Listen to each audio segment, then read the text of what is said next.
Well, how about let me bring it back together then. What would you buy if not a Tesla? I feel like we might have covered this at one point, but what's sitting here today, what would you buy? Hold on. Tiff just brought me a plate of freshly baked cookies and wants me to taste test to see which one is better. I love my life. Important business is happening here. Top 4 cookies that Tiff just brought you. Yeah, right. Well, there's only 2, so that doesn't matter. I think we spotted the problem. You need 2 more cookies. I have to take a picture of this. Then you rank them. The cookies that are still in the kitchen will be your honorable mentions. Yeah. This does not by any means have to make it in the show, but Espressly had an interesting question in the chat. What do you think the best server-side language would be? Use Windows for .NET, use Windows and .NET for ease of deployment and all that, or try and pursue Swift? I can tell you with some confidence, perhaps a lot of confidence, that Swift on the server is not a good idea because it is not ready. But with regard to what one should do, there's so many great answers to that question that neither of which is Swift or .NET.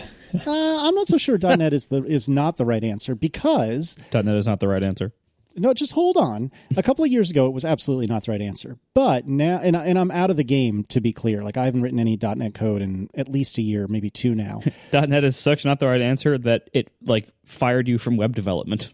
No, that was SharePoint more than anything else. You ran screaming into mobile development. No, that's ish true. So what I hated about .NET was really all the things around it. So like Visual Studio was pretty good. It's ugly. It's not as ugly as Android Studio or any of the equivalents and all the Eclipse-based IDEs. Emacs. But it's still ugly. But it's Windows that drove me away from Windows and like the whole IIS pipeline, Internet Information Server, basically the web server. All that just drove me nuts, and I didn't want it.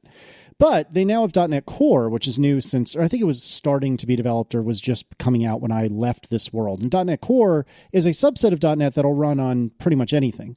And I actually think that could be a reasonable answer. I'm not saying it's the best answer. I'm just saying it could be a reasonable answer because you can have all the good parts of .NET and C#, which C# is a great language. It has its warts like every other language, but it's a great language.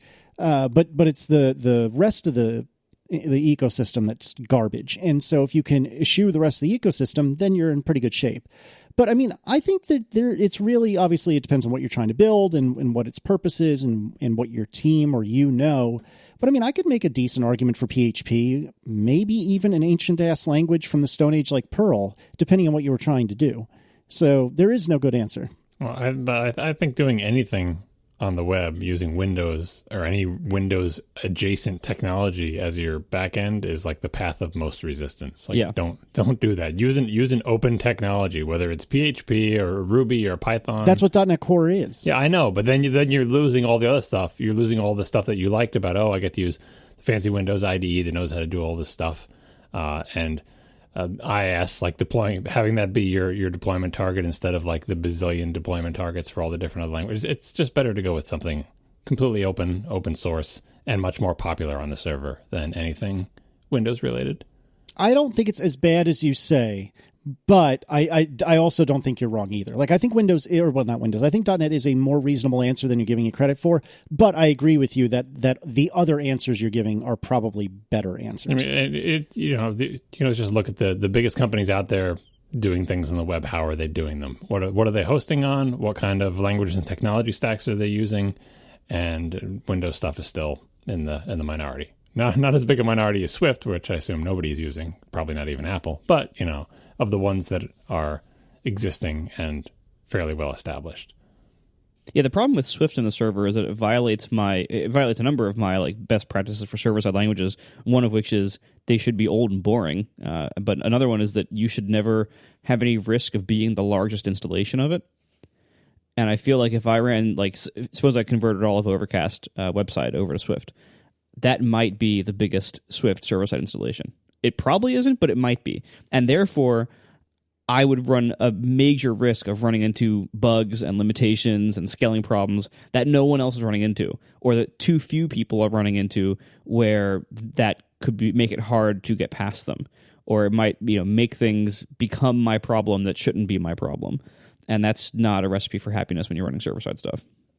Also, if you get into server-side stuff and you end up learning of the Windows stack or the .NET stack, even if you learn the cool open source one, job prospect-wise, you're going to be doing the stuff that you were doing, Casey, which is working on people's crappy intranets or whatever. That's a good point. That again, like you're without question, you are not wrong, but it is not as guaranteed as you're painting it to be. Like, for example, at work, we were straight up Windows.NET the whole way for the server side APIs. And then we had PHP on the front end, which was weird, PHP isn't really a front end language, but we were basically using PHP to consume .NET APIs. It's weird. But anyway, I bring all this up to say that we have actually started moving everything away from Windows and onto .NET Core so we can deploy to any, within reason, any Linux-based server setup. And to be fair, I'm speaking more than a little bit out of my comfort zone at this point because I'm out of that world now. But, I wanted to point out that Cam25 is kind of lighting me up in the chat room in a nice way and saying, Vapor, which is one of the Swift server side things, is really good, which very well may be. And they said it's only, me saying C# is better than Swift, it says Cam25. That's only true because Swift is so new and people are being scared to adopt. And that's exactly why you don't want to be. And this is what Marco was just saying. Like, you do not want to be on the bleeding edge on server side stuff. And I'm not doubting that Vapor is very good and is probably going to be very, very, very good in the future. But you do not want to be the tip of the spear, or one of my favorite Clarkson lines of all time. You do not want to be the prow of the good ship Progress when it comes to these sorts of things. As Marco said, you want to be on the boring old technologies that everyone's been using for a long, long time. Anyway, I guess this is sort of kind of follow out. We wanted to call attention to, and this is a pretty much annual occurrence, the App Camp for Girls fundraiser / live near WWDC concert jam with James Dempsey and the Breakpoints. If you are not familiar with this, and we've talked about this in the past, James Dempsey is an ex-Apple employee and also a pretty talented musician. And he writes songs that are very catchy and very good, but the lyrics are all about writing code. And this sounds like it may not be enjoyable at all at first glance, but it's actually really, really, really good. And so ATP is one of many sponsors of the Live Near WWDC 2018 benefit concert for App Camp for Girls. Now, what's App Camp for Girls? We've talked about this many times in the past. It is a like a sort of tutoring camp sort of thing for girls and other underrepresented groups, especially in the middle school age group. And we have supported them. ATP supported them for a long time. Many of the members of App Camp for Girls are dear friends of ours, most especially Gene McDonald, who is one of their founders. They are an unbelievably good organization that has done tremendous things to push young girls and young women forward into the into STEM sort of paths through life, and teach them that they too can write code. And despite what all these jerky boys around them say, it's actually just as easy, if not easier, for a girl to write code as it is for a boy. And so if you are in the WWDC area next week on Wednesday, I strongly encourage you to come and hang out and say hi. I'm pretty sure all three of us will be there for at least some amount of time, if not the whole thing. You can buy tickets for $35, which is a donation effectively to App Camp for Girls. There will be an open bar with, I'm told, top shelf liquor, which is very exciting. And even if you're not at WWDC, you know what? You can just donate. You can be a cool kid and just donate. I'm good with that. Marco and John are good with that. Just donate. That's awesome. So we just want to call that to your attention. We're trying to raise $25,000 for App Camp for Girls, and I could not say enough good things about that organization. So if you have the means, I strongly encourage you to throw a few bucks their way, whether or not you're going to be there. And if you are going to be there, it'll be great. That's all the follow-up, right? I didn't think it was, but I feel like all the other follow-up disappeared while I was talking. Though it didn't disappear, it was never there. Oh, turns out Elon Musk and unions are not controversial at all. Okay, moving on to they actually weren't. We didn't actually get that much feedback on that. I didn't think we would, and we didn't. I mean, like five people, but that's nothing. We are sponsored this week by Eero. Finally, Wi-Fi that works. We all know by now that one router doesn't cover a lot of our houses all the way. There's always gaps or slow spots or dead zones. What you need is what businesses figured out a long time ago. You need a distributed Wi-Fi system that broadcasts from multiple physical points, and they overlap and they make a nice big blanket mesh of fast, even coverage. Now, business systems are really hard to use and pretty expensive. Eero brings this to everyone with a great value and with the easiest setup I've ever seen of a wireless router. So here's what you do. You start out with the base station, and you plug this into your network connection just like any other router. Then you have the Eero beacons. These are additional little units that you can plug in at different points around your house, and they broadcast the Wi-Fi too. So they all work together, and they communicate with each other via a back-end mesh network, so that it's all wireless. You don't have to run wires everywhere if you don't want to, if you can't. They all communicate with each other, and they form this huge, even, fast blanket of Wi-Fi coverage across your entire home. You can use whatever number of the beacons you need. Most homes need about 2 beacons plus 1 base station. And these are all high-grade wireless gear, all the top radios, top speeds, everything you'd expect from, a high-powered router. And it's all controlled via their app. And it is not only beautiful, but so easy to use. It is, again, the easiest setup I've ever seen of any Wi-Fi router. And it happens to have this incredible coverage area by using these beacons. And you can see for yourself. See the reviews. You'll see it isn't just me saying this. The reviews speak for themselves. This is a very highly rated item. Look on Amazon. Look at all the review sites. You'll see for yourself. So check out Eero. Go to Eero.com, and at checkout, you can select overnight shipping. And if you do, enter promo code ATP to make that shipping free to the U.S. or Canada. So once again, go to Eero.com. That's EERO.com. And for free overnight shipping to the U.S. or Canada, select overnight shipping at checkout, and then enter promo code ATP to make it free. Thank you so much to Eero for sponsoring our show. iOS 11.4 is out, and I am happy to tell you the long national nightmare is over. AirPlay 2 and Messages in the Cloud are here.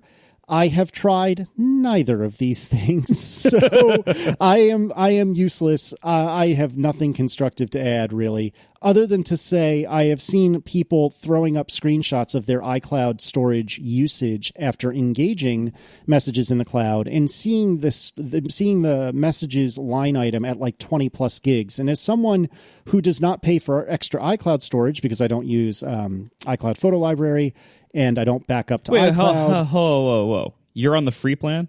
Yeah. You don't pay the $1 a month? What do I need it for? Oh, my God. Who buys batteries?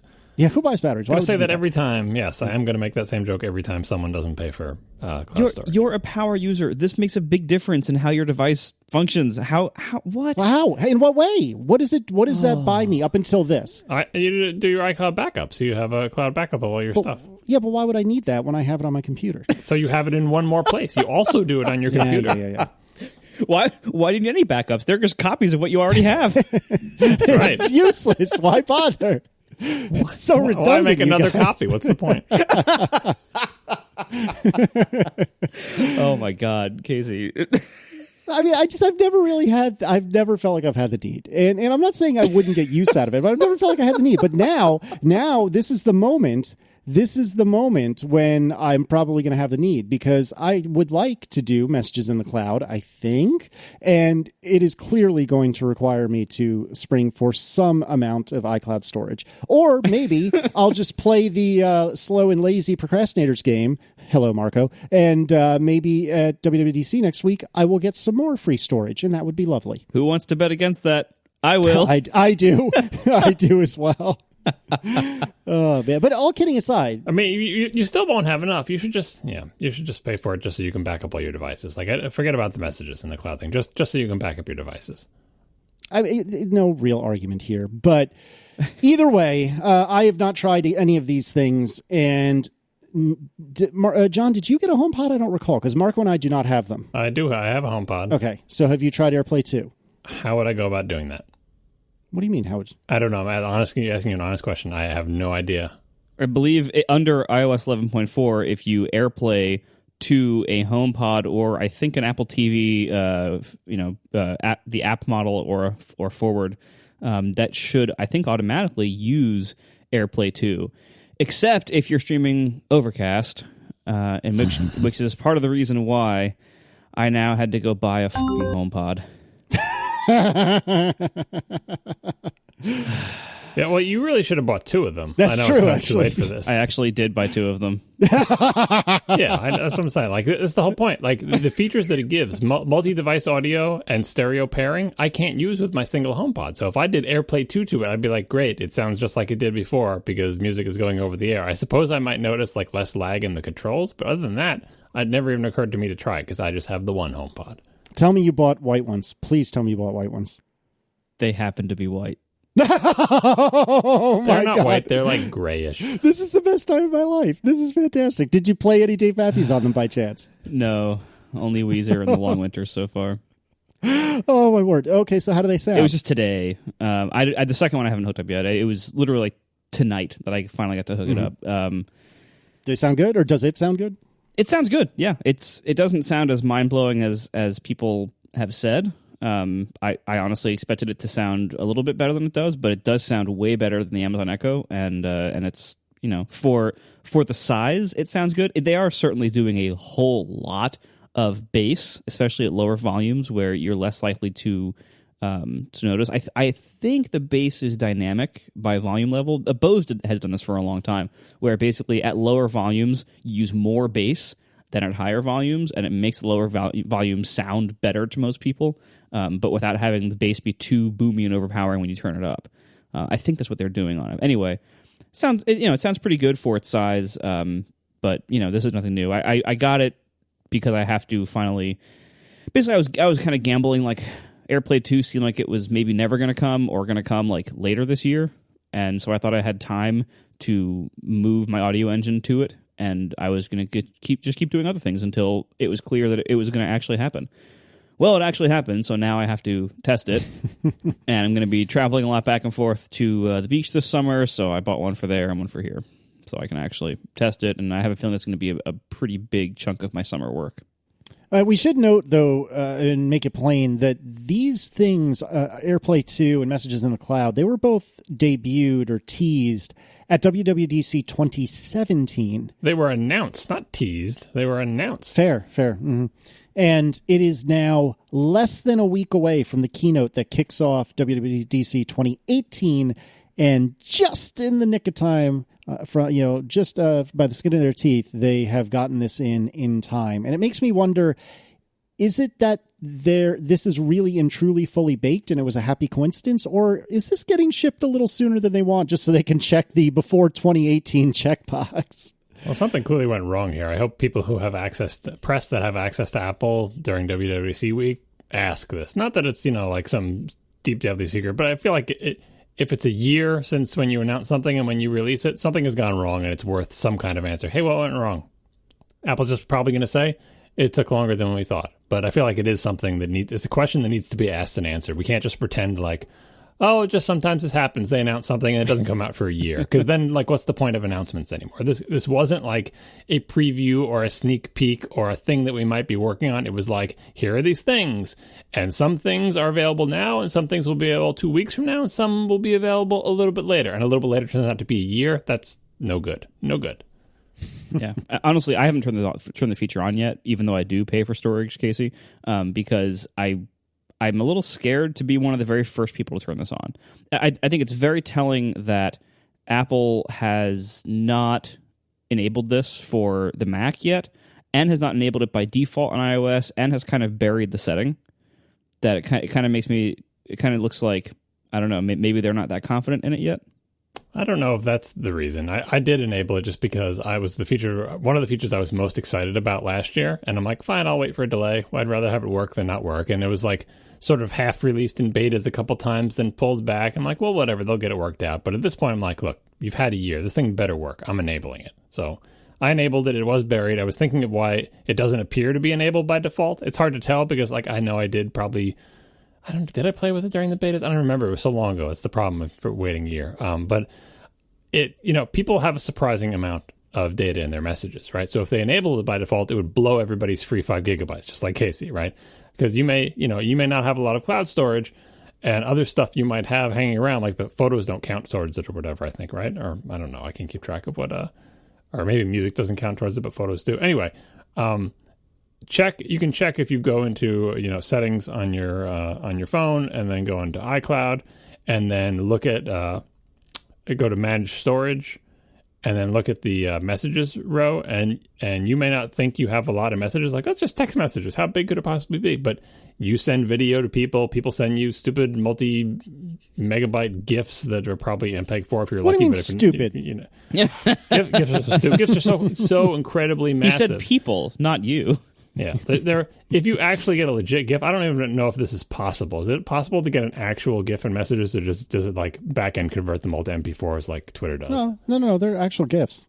I shouldn't say this with such extreme confidence. I am fairly sure that they are not converted, because if you save that from your messages app, it's being saved as a GIF. It's not being saved as an MP4. Well, anyway, GIF animations are not space efficient. Let's just say. Despite the fact that, no, not at but all. they're still delightful. Right. Anyway, so my messages, it says 4.6 gigabytes. And because I pay for tons of storage, it's not a big deal. So I enabled it. It's not, the new version of macOS is not out yet. What is it going to be? 10, 13, 15 or something is going to have it enabled. And we're on 14 now. Something like that. So that'll probably be out in a couple days. I've only enabled it on one device because it's the only device I've upgraded. And when I tap on messages, where it says 4.6 gigabytes, when I tap on messages, fine. Now you're going to tell me. It has a little thing that says conversations, and it says 2.18 gigabytes. All day, it has said conversations, 0 kilobytes. Despite the fact that the thing I just tapped on said 4.6 gigabytes. So anyway, now when I go in, 4.6 gigabytes, I go in, it says conversations, 2.18 gigabytes. And then I go into the next screen, and my top conversation is -1 byte, and my second conversation is -6 bytes. Nice. And they're sorted, but you're right. So something is a little bit wacky with their calculations of exactly how much storage things are taking up, because I'm pretty sure I have no conversations that are negative bytes in size.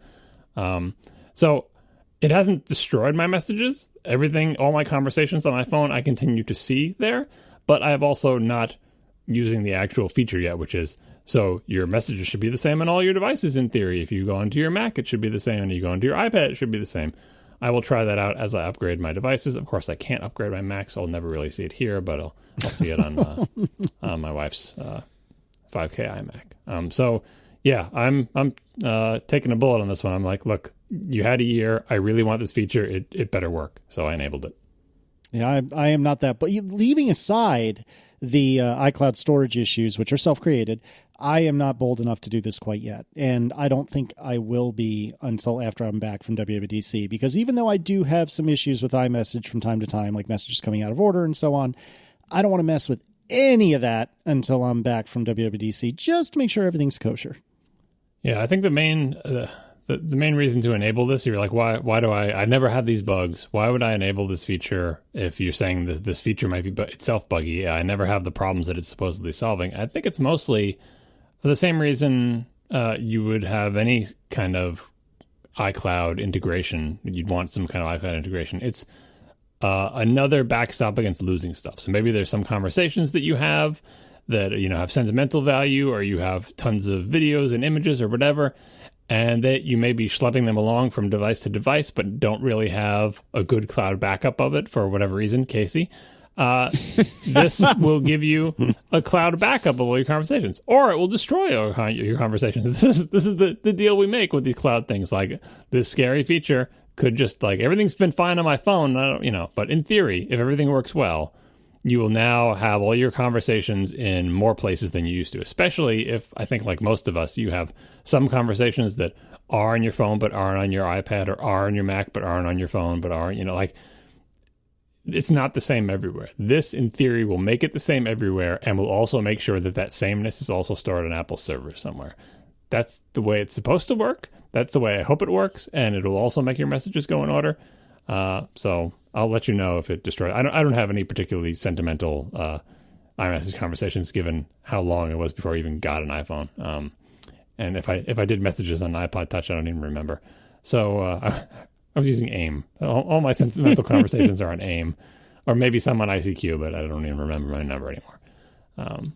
1-202-572. What's up? Yeah. I don't even know if I have my ICQ number in email anymore. I probably could dig it up in an email archive, but it's all lost. Of course, it's all lost.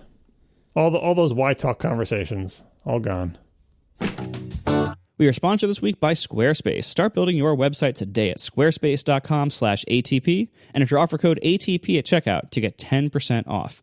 Make your next move with a beautiful website from Squarespace. Squarespace makes it just so easy to make websites. You will wonder, honestly, why you ever did it any other way. Here's what you do. Next time you have a website to make, whether you're making something for your own project or whether someone maybe has asked you as the computer person in their life to help them make a website or to do it for them, make it on Squarespace. Give it like an hour. See how far you get. You'll be shocked how much functionality you get at Squarespace. All built in, all available with all of their plans. And Squarespace sites look great with pretty much no effort from you. No matter what your skill level is, with no coding required, you can get professional-looking sites from Squarespace with very little effort. And of course, you can customize them as much as you want to really make it look your own. They have everything from built-in, obviously theme editing, colors and fonts and everything, all the way up to things like you can design a logo in Squarespace and it can help you apply that all over your site. Squarespace has tons of tools to help you make a site for your next project with very little effort and to have it look and work great once you're done. If you need any help along the way, they have award-winning customer support. And trust me, honestly, I don't think you'll need it because it's really easy to use. But if you do, they're there to back it up for you. Don't just take my word for it. Next time you have a site to make, go to Squarespace. Start a free trial at squarespace.com/ATP. When you decide to sign up after that free trial, make sure to use the offer code ATP to get 10% off your first purchase. Once again, squarespace.com/ATP for a free trial. And use code ATP to get 10% off your first purchase. Thank you so much to Squarespace for sponsoring our show. Make your next move with a beautiful website from Squarespace. So WWDC is coming. I don't know how we want to dig in on this. I don't have any particular format because we're not as clever as Upgrade with their draft and all that nonsense, which I adore. Isn't it frustrating how clever they are with stuff like that? So annoying. Get Jason on the podcast, there'll be a draft. That's how it works. Get me on a podcast, there'll be follow-up, and you get Jason on a podcast, there will be drafts. That is a lie. There's neither follow-up nor a draft on Robot or Not. That's true. The whole show is follow-up. That's the secret. That's my secret, Casey. It's all follow-up. Reference acknowledged. Wow. All right. So how do we want to start this? Do we want to just start spitballing things we're excited for, hopeful for? I mean, I guess I have an opening statement. Oh, sure. Please. All right. So I'm excited about this because we really know almost nothing going into it. Like, as of this recording, that was going to be my opening statement too. Like, as of this recording, we know almost nothing. We have no real credible rumors. We have no hardware parts leaks or anything like that. We really have no idea what we're getting. And maybe that'll change over the next few days. Like, a lot of times, like on Monday morning, stuff will leak. But for the most part, we really don't know anything, and that's kind of concerning on some levels, but mostly just very exciting that like this will actually be full of surprises for us.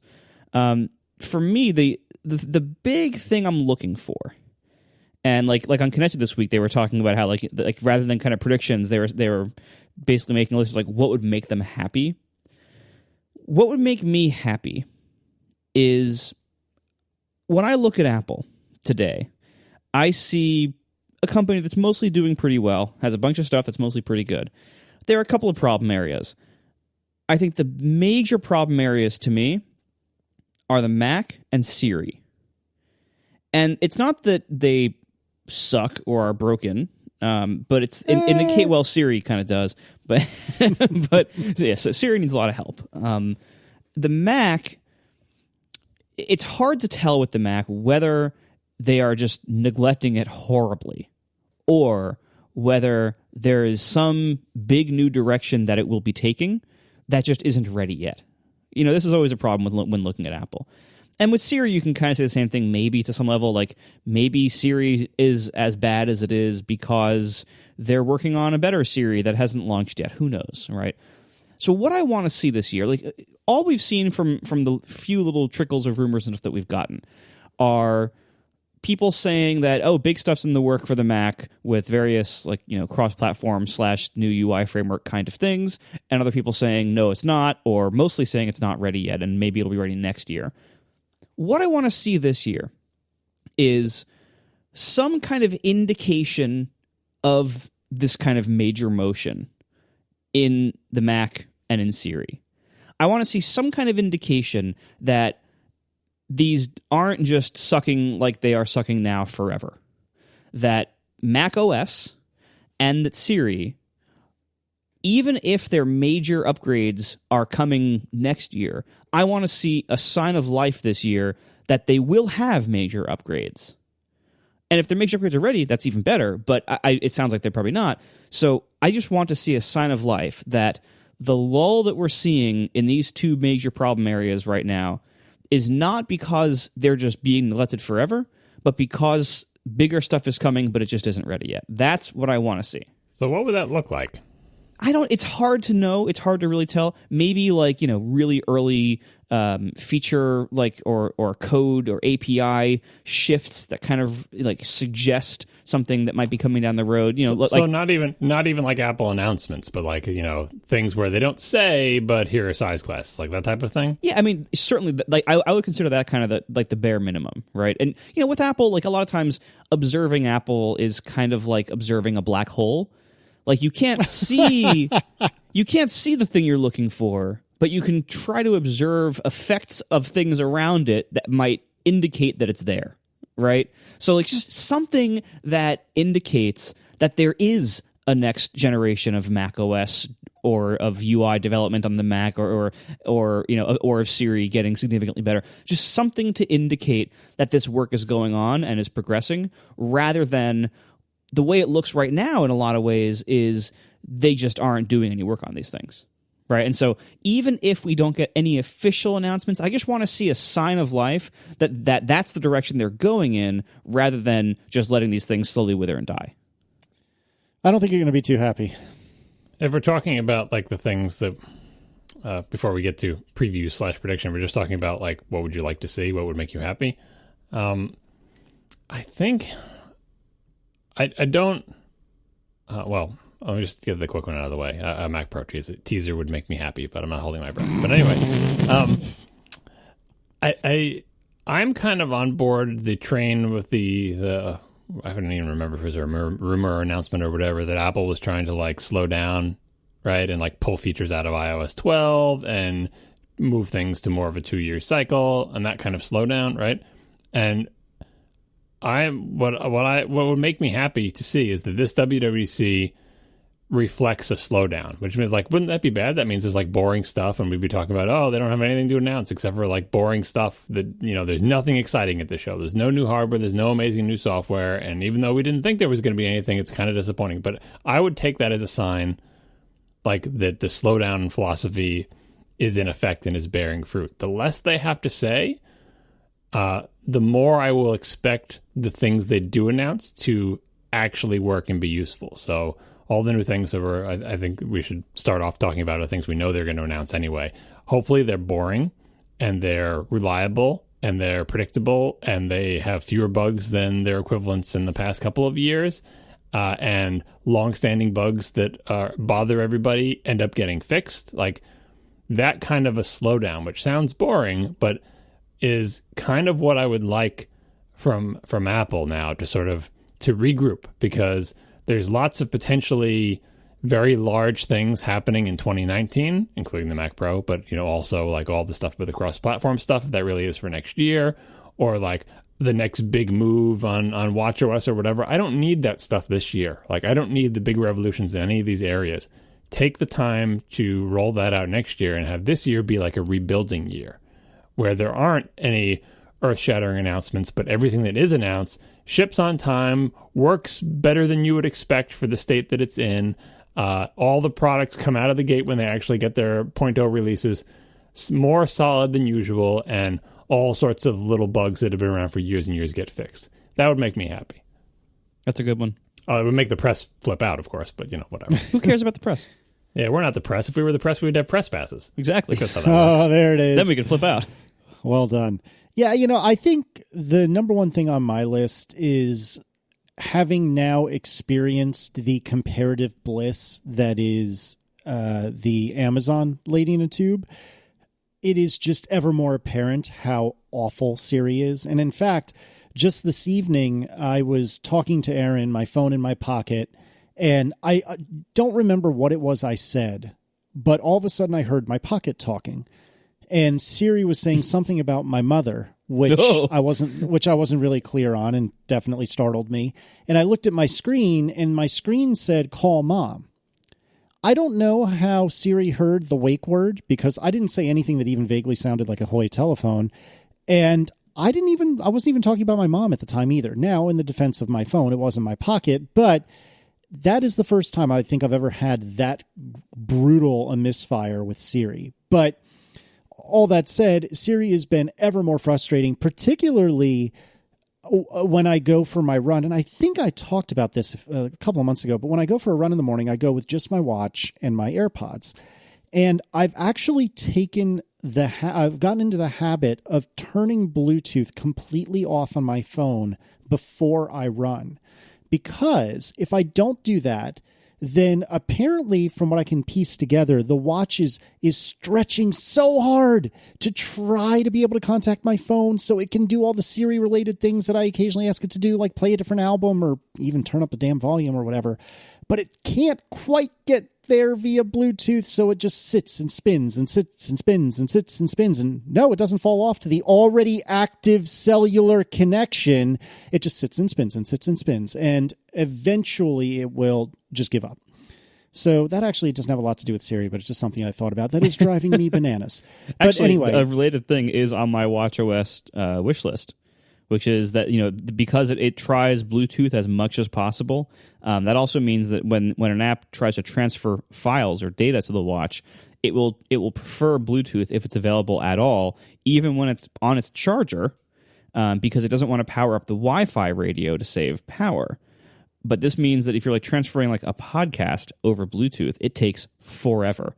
Or trying to download a file off the internet over Bluetooth, it takes forever. I don't think that's true. I think forever is considerably shorter than the amount of time it actually takes, because I've lived this life, and you are 100% correct. It is heinously slow. And that's the thing, is that, just like you said, there is no reason in theory that this couldn't use Wi-Fi, or hell, even cellular if it wanted to, for those of us who have cellular watches that pay too much money for them. Not that I'm bitter, but no, it insists on using Bluetooth for reasons that are beyond me. And again, on Wi-Fi, on battery, I can sort of understand that. But like you said, Marco, on the charger, come on. That's just, no, that's just a poor choice. Well, even just the batteries are so big these days, why not prefer Wi-Fi and cellular until the battery is down to 75% or 50% and then start preferring Bluetooth? There are much better solutions. And I mean, the way it feels to me, from the API level, it just kind of feels like this is how it was with Watch 1, and they just never revisited that decision since then. So hopefully they will. But I don't know. That's one of my watchOS wishlist items. So this is just the kind of boring change that you can't really demo. You just have to kind of say improve battery life and radio handling, and maybe if you go to that session, you learn that they've changed the priority. But it's the kind of small, long-standing issue that is only issue in certain situations, but it has been annoying people for a long time, and fixing it is not going to get you into the keynote, right? It's not something you can even brag about or demo, and maybe it doesn't even make it to a big word background on a slide, but we all want it fixed, right? This is the type of thing that we would hope would get fixed, and you're just waiting patiently for it to get fixed. This is the year to do it. If there's not going to be anything super exciting, do all the boring things, and people will grumble, but eventually will love it. But yeah, what am I looking for? I'm looking for Siri improvements first and foremost. I would like to see the Mac not dead. I am less worked up about it than the two of you guys are, but I am worked up about it. I would like to see any mention of the Mac doing anything at all. That would be lovely. I wouldn't mind new Mac hardware, but I'll believe it if I see it. But the other thing I'd like, two things I'd like, I'm not entirely sure if either will happen, but I'd like to see some notification improvements, some more, and Mike has been banging this drum for a while, and I think he's right. Some more granular controls for notifications, again, on Upgrade this week. I don't recall if it was Mike or Jason, but one of them said, hey, what about geofencing your notification preferences? I think that was on Upgrade. Maybe it wasn't. But anyways, at work, I want these notifications. At home, I want these notifications, or whatever the case may be. Or, can we group things more intelligently? Can we do something to make this better and preferably have more granular controls over what does or does not make it through the barrier? Additionally, I would love to have either third-party watch faces, which we've all been banging that drum for a long time, or I would just think, I think it would be really excellent to be able to have third-party Siri watch face like widgets or whatever those are called. Because I use the Siri watch face when I'm at work because it's a really nice way to kind of see what your day is, what's in front of you for the day in a very lovely and easy to scroll, nice way. And it would be awesome if I could have like a weather report inserted from Carrot Weather when it thinks it's going to rain. You know, at 4:53, oh, it's probably going to rain or something like that. And I'm not even sure what other ones I want, but I feel like this is something I want in my life. So those are my three, like, I would really love these things to happen. And so it's general Siri improvements, Siri watch face, like widgets for third parties. Again, I'll ask for third-party watch faces, but I feel like this is my Gene Munster TV moment. It's on my list too. And finally, notifications improvements I think would be lovely. But again, I'm not sure I'm expecting any of that. In terms of the secrecy and us not knowing at this late date much of anything, like the usual read on that in the modern Apple era is that hardware stuff is much harder to keep secret than software stuff, especially software stuff that only happens in California. Right, so that argues for no hardware of any interest because that probably would have leaked by now if it's in any state to be announced. But software stuff is always completely up for grabs because Apple has shown that it can keep that really, really secret even when it's something huge like Swift or whatever, right? They usually can't keep secret the idea that there is a project underway to do something about this, but they can keep secret of like what year will it be released? When will it be announced, right? So I would, if this is going to be anything remotely dramatic, I have to think it's going to be software, which is kind of a shame because there's a lot of sort of, again, boring rebuilding year style hardware that they could put out, like slightly revised laptops to address some of our concerns, right? They've had a long time to do something with the keyboard, right? Some kind of device besides an iPhone 10 that lacks a home button, so pick one of the iPads and make a swipey version of it, right? Maybe with Face ID or I don't know. Like, there's all sorts of things, small, iterative, non-revolutionary things they could do with their current hardware line and announce. But it just seems like if any of that was in the cards, we would have heard leaks from it already. So I'm not holding my breath for any of that. I'm also not holding my breath for Siri improvements just because of, like, history and the fact that they're still like hiring important people to help work on Siri. It's like if you're just hiring important people to help on Siri, like we're not going to see the fruits of those labors anytime soon. So maybe next year, right? So, but who knows? Again, software stuff is secret. Maybe they're bringing new people on board, but maybe the second or third generation Siri has been in the works for 2 years now, and now is its coming out year. We never do know.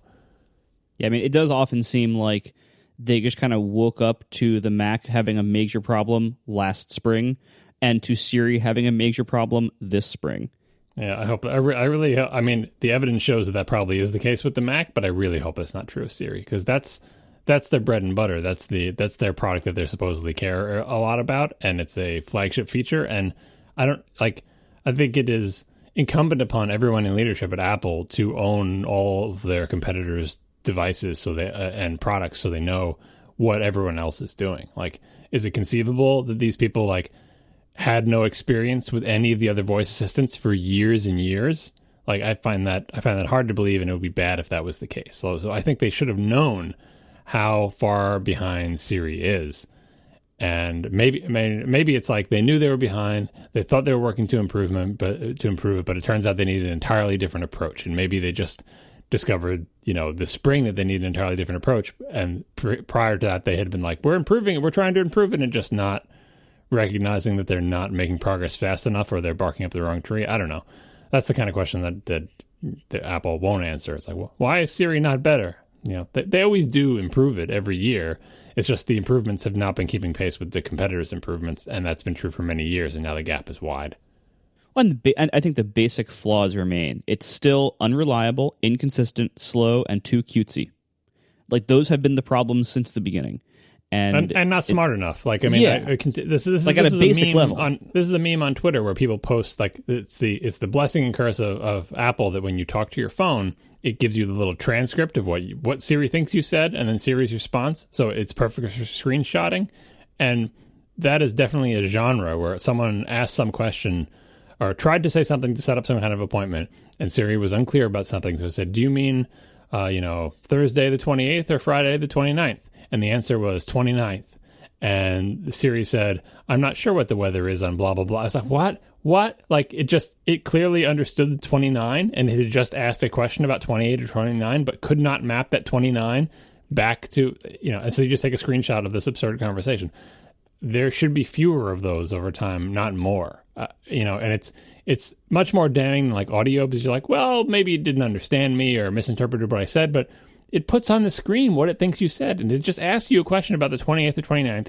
You say 29. It puts the 2 and the 9 on the screen as what it understood you to say, and then goes off the rails. Stuff like that just can't happen, right? So I hope to see those type of screenshots either go away or become situations where it's like, oh, well, you can't expect Siri to have figured that out. That is actually complicated and nuanced. But the brain-dead stupid ones should go away.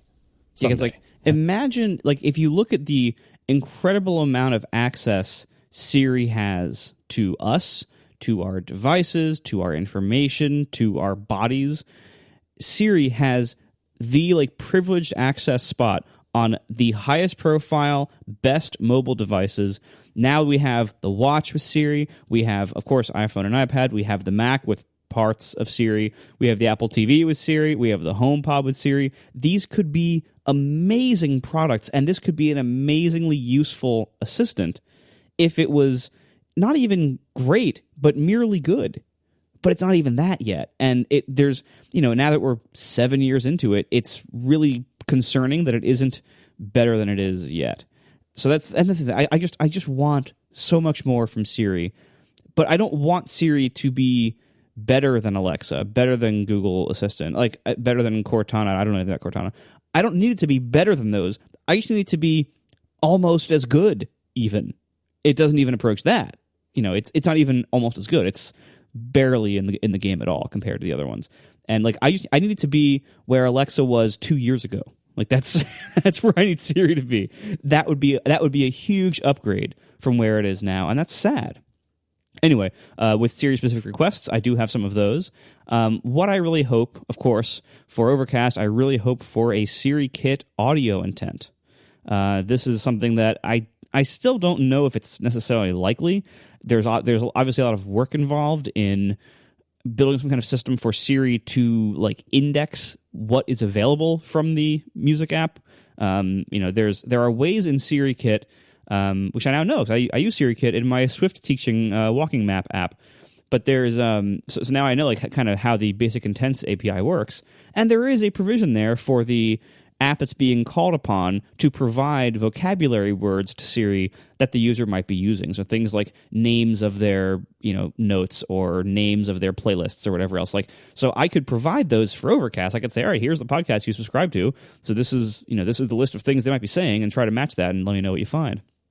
But like something like Spotify, it's a little bit harder for the Spotify app to provide a list of strings that could be any band they could be possibly asking for, and any song title like that could get pretty extreme pretty quickly. So for the audio intent system, there would have to be some kind of different and more complex, maybe asynchronous or offline like indexing process, kind of like what Spotlight does on the Mac, or some kind of web search API, which would be probably unlikely for Apple to use. So that kind of like I see the complexity in an audio intent. I also see the possible competitive pressure for Apple to never add it, because now Apple Music is the only thing you can use. You can call it by name from Siri on your phone, which is useful in the car, or from a HomePod. So that boosts Apple Music subscription. So I can see why they might not do it. I think those are bad reasons. I think they should do it anyway, because I think the value it provides to the platform and to their hardware products is better than whatever they're making from Apple Music and whatever effort they're saving. But anyway, a Siri Kit audio intent would be very, very good, and that would make me very happy. I also think, currently the Siri Kit intents are very narrow in focus and in scope. So most apps can't actually involve Siri in their interface or in their usage. Most apps have no use for Siri because most apps are not note-taking apps, workout apps, reminders apps, payment, like cash payment apps, or ride-hailing apps. I think those are most of the and to-do apps. Those are most of the SiriKit intents. Like, if your app is not one of those like 5 or 6 things that they have these little narrow intents for, not only is there nothing for you to use, but you aren't even allowed to like fake it, because app review will yell at you, I think, if you try to if I tried to say, oh yeah, Overcast is a notes app. So if you say add play to my ATP note, like that, I could try to fake it and make that work, but I'd be rejected pretty fast. So what I want to see from SiriKit is not just 2 or 3 new narrow intents. What I really want to see is less specific generic intents that can be used more broadly for lots of app types, even if it isn't necessarily as sophisticated or as good as a specialized intent for a narrow thing could be. So this could be as simple as do blank in app, or tell app to blank blank with an action and an object. So tell app to action object, or action object in app, or do action in app. And then the app can provide, through the vocabulary API, a small set of actions and object vocabularies that it could be asking about. This is something that the Mac text-to-speech API had a billion years ago. This is not a new concept, and doing speech recognition with a limited vocabulary is really accurate and really easy these days. So, that is not going to be as smart as something that's more like a multi-step kind of, here, what do you want your message to so-and-so to say? Well, where do you want to hail your ride from the Lyft app? Those are great that they exist, but there's this massive number of apps out there that currently can use nothing with Siri. And that hurts everything. That hurts Siri's usefulness, it hurts developers, and it hurts users' ability to use apps through Siri that they might want to use. So just some kind of generic action that can just map a generic list of verbs and objects to the system and have the system, respond to basic commands like that.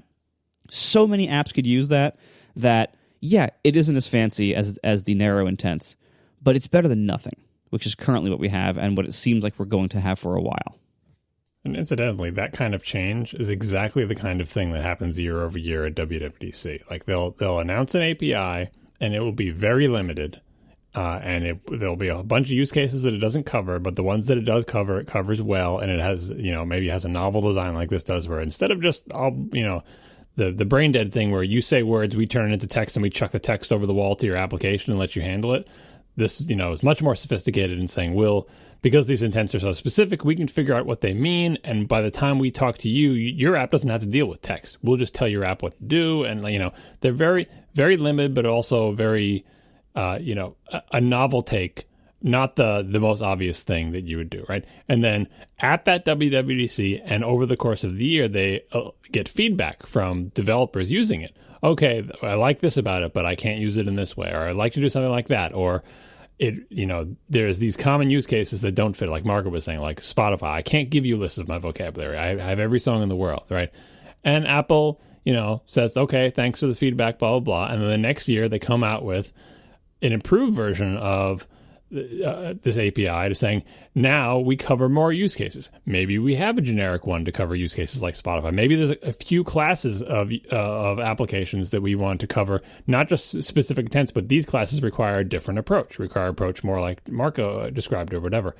And that reads mostly as a boring thing. Like maybe, it gets a mention in the keynote, but if you go to the session and if you've spent the year sending feedback and being frustrated that you can't use it, and you're in one of those big new classes, you're like, oh wow, this is great. This is why developers, for people who don't understand why anyone would want to go to WWDC, developers get excited when they go to the keynote and maybe there's some fun things, but doesn't really relevant to their lives. Then they go to the sessions that interest them, that are related to their work or their app.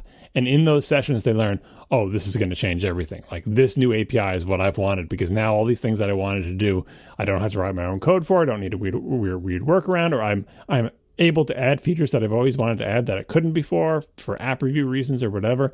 And they get super excited about something that's buried 20 minutes into an obscure session somewhere. And the fruits of that come out over the course of the year, applications that didn't have an ability start getting it. Like, so if you could just talk into the air and have Overcast play a specific episode for you and be able to tell it to do things, that's a game changer. If that's going to be the case, Marco will find out about it by, watching a Scream of Obsession next week, and then you'll find out about it if you're not listening to this podcast, weeks or months later, and it will just be like, oh, why they finally added this feature? That's great. But WWDC is excited for exactly these reasons, that they make changes to APIs that seem boring and inconsequential, but have wide-reaching consequences over the course of the year. So I'm actually kind of hopeful, not that Siri is going to get radically improved, but that pretty much exactly what Marco described is entirely plausible for a sort of down year, where it's not going to make Siri magically amazing, but it will be the next major step in the Siri Intents API, which will go a long way to making our apps nicer for all of us. One more thing I would like to have on the Intents front is SiriKit default app settings. The idea of users being able to change the default app on iOS for various system level things has been on people's wish lists for since the beginning of iOS. The people have wanted to be able to set Chrome as their browser or set Gmail as their mail client. I don't see those things happening for lots of reasons, various system level integrations and stuff like that. But having SiriKit be able to say, you know what, when I use a reminders intent, when I say remind me in things to do this, can I just have an option that any reminding intent defaults to things? Or, whatever, insert your app of choice for your intent of choice here. That would go a long way towards, I think, boosting usage of SiriKit, and just making the experience of using it smoother for the users. Like, having any advancement to that system is going to pay dividends in how people use Siri, how good Siri is, how much they're able to use it, and just how little friction there is. Right now, I say remind me in things to do blah blah, and about 1 out of 8 to 10 times it misses the things part and adds it to reminders for no apparent reason. It's just more friction, and I have to remember to say somewhere in the sentence in things, and it would be nice if I didn't have to say that, because I never want to add things to the System Reminders app, and if I did, I could say remind me in reminders to do this. So having a default system for SiriKit apps, I know a default system for web browsers and emails is too much to ask, probably, but SiriKit seems like a win-win for everybody. Yeah, the default app thing is like the one feature that we didn't get in iOS 8. Like, that was the year where we got all the things we thought we were never going to get. And you could put that in the keynote. Like, that is a big applause line in the keynote of saying you can now pick your default apps, not just for the intents, but OS-wide. I don't think there are any remaining reasonable technical barriers for doing it. It's just a matter of doing the work to do it. Like, you've had long enough. Like, we've waited. You did third-party keyboards, but you didn't do I can change to my default mail app. It's ridiculous, right? So I think that needs to come. Maybe it doesn't need to be this year, but it better be on their radar, because people will love it. It's like kind of like the notification stuff. Like, this sound, we're at the point with iOS where there's not a lot of huge features that everyone's going to use that people feel like are missing, but there's plenty of features that people use every day that if they were improved, if you said, oh, and by the way, we're going to let you change your default mail app. So many people use Gmail or whatever. That's definitely a big applause line at WWDC. And it's one more thing. I filed another category of things you feel embarrassed having to explain to people who are not obsessive Apple followers while, setting up their phone. It's like, oh, look at all these great apps, and I can use this and that and that. And they're like, you get the question, 3 weeks later, how can I make it when I mail something using this handy share thing that you showed me? How can I make it so it mails it in, it sends it in Gmail? And that you can kind of answer them, get rid of the mail thing and put the Gmail icon there or whatever.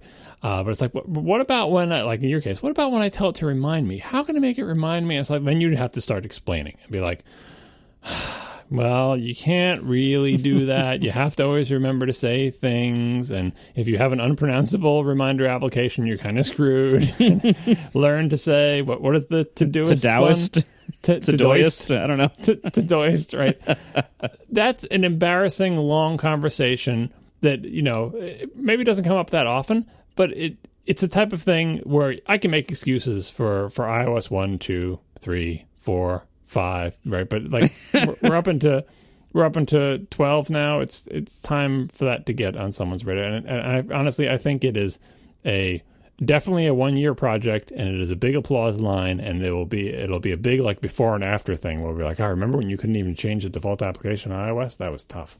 And it will help third-party developers. That's what you want to do at WWDC. Tell people, you third-party developer have a better opportunity to make more money in the App Store, because now people will be able to use your application as the default reminders application. That will make them use it more and want to pay for it more, and so on and so forth. And that's been a big theme to things that we've gotten at previous WWDCs that we've been very happy with, is ways for third-party apps to have the same levels of access and privilege and functionality on the system that Apple's own apps do. Like giving us the same abilities that Apple's apps might have. So, like when we got background audio, finally we could have we could have third-party music and podcast players, and they could do all the same things that Apple's could do, stuff like that. And over the years, Apple really has broken down a lot of those barriers of differences between what their apps can do and what any app can do.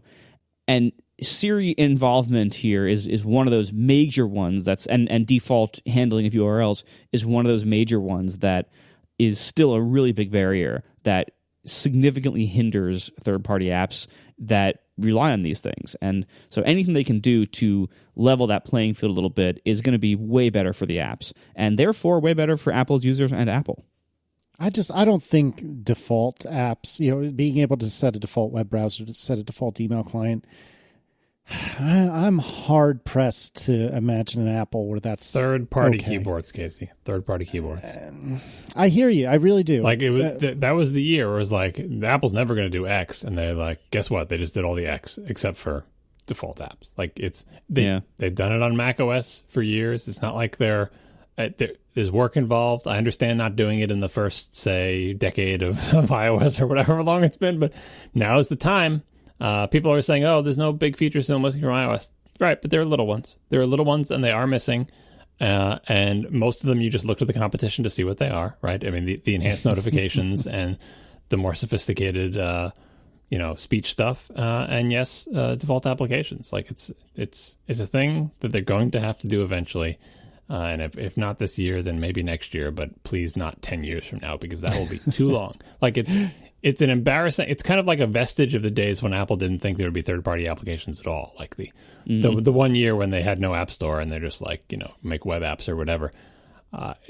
Having the bundled mail app be the default and the bundled reminder app be the default, and anytime you say mail and remind, it does. It's like that's not the world we live in anymore, and the phone should reflect that.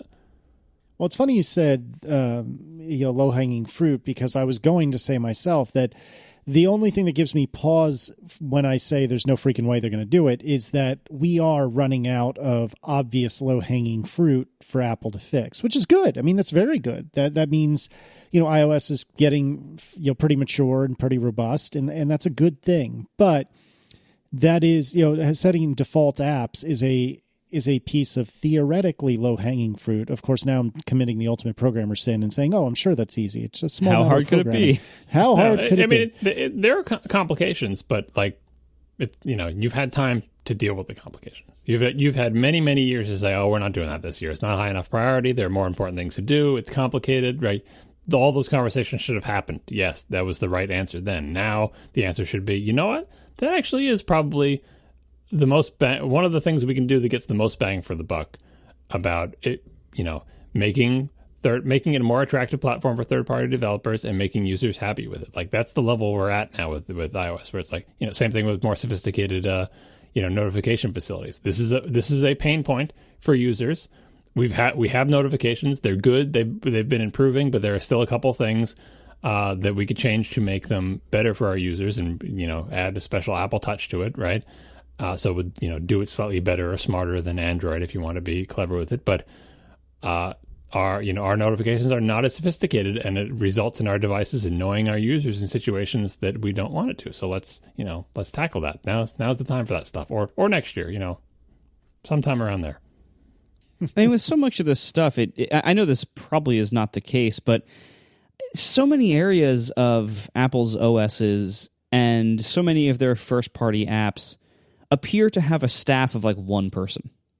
Like it seems like they just make glacial progress in some of these areas, and like every year, like the big new thing of the new OS is like something that it seems like shouldn't have taken an entire year for the biggest company in the world to, with all the money in the world. Like it seems like that's kind of all you did in a year, you know, like, and I think another major area that I would like to see Apple improve on, which I don't expect to happen anytime soon, because by all accounts, this has actually gotten worse in the last few years, especially under Tim Cook's structure of management, is I want to see a sign that Apple can walk and chew gum at the same time. Like I want to see a sign of them being able to actually like hustle a little bit, like pick up the pace, like actually innovate on all their platforms without 2/3 of them being seemingly neglected all the time. Like actually move forward and use the massive resources they have to maintain all the platforms that they voluntarily launched. It's not like people force them to do all these things. So I want to see more hustle. I want to see more like I don't want to be constantly saying like that's all you did in a whole year. Well, isn't that like the opposite of my desire for a slowdown? Well, like, your desire for a slowdown is only a thing because it seems like they can't update two OSs with quality. Like, but that's not the right answer to that. Isn't, well, you better slow down so you do everything even more glacially. The answer to that is there's some bottlenecks here that need to be fixed. Like, well, it's more like, I mean, it's more like don't race ahead so quickly that you leave like your messes behind you, right? That's the philosophy of the slowdown. It's not so much that we feel like you can't improve simultaneously, but that you're racing ahead on all your platforms so fast that you're not taking time to sort of pay down the tech debt and fix the little niggling bugs and all that stuff that's and behind. So, I mean, I suppose you could say, like, if they sort of improved the baseline quality of all their products, but did it across all of them, not just like the iPhone, you know, iOS when running on iPhone got much better, but the Mac was still buggy and the iPad was still neglected, and you know, like I feel like if they can make a noticeable improvement, even if it's just on stability and bugs, but across all of their things, it would show they are able to walk and chew gum at the same time. They're just not yet at the point where they can show a noticeable improvement across all stuff and also massively advance all stuff. And you know what I mean? Like I don't think you got to walk before you can run. I feel like they're, again, rebuilding. They need to get back to basics. And yes, pay attention to everything. Don't leave anything behind and say, oh, we're just not doing anything to that this year. But what you do to everything, start small. Just improve quality, minor new features, better stability, removal of old bugs, but do it across everything. And I think that would be an improvement, because it used to be that it would like race ahead as fast as you can, but totally ignore certain platforms, and that didn't feel good. I think it's just tough because, you know, obviously the best we can do is armchair quarterback and pontificate about what's going on inside Apple, but it sure feels like this annual release cycle, and we've talked about this before, the annual release cycle is not compatible with the sorts of things they're trying to do now.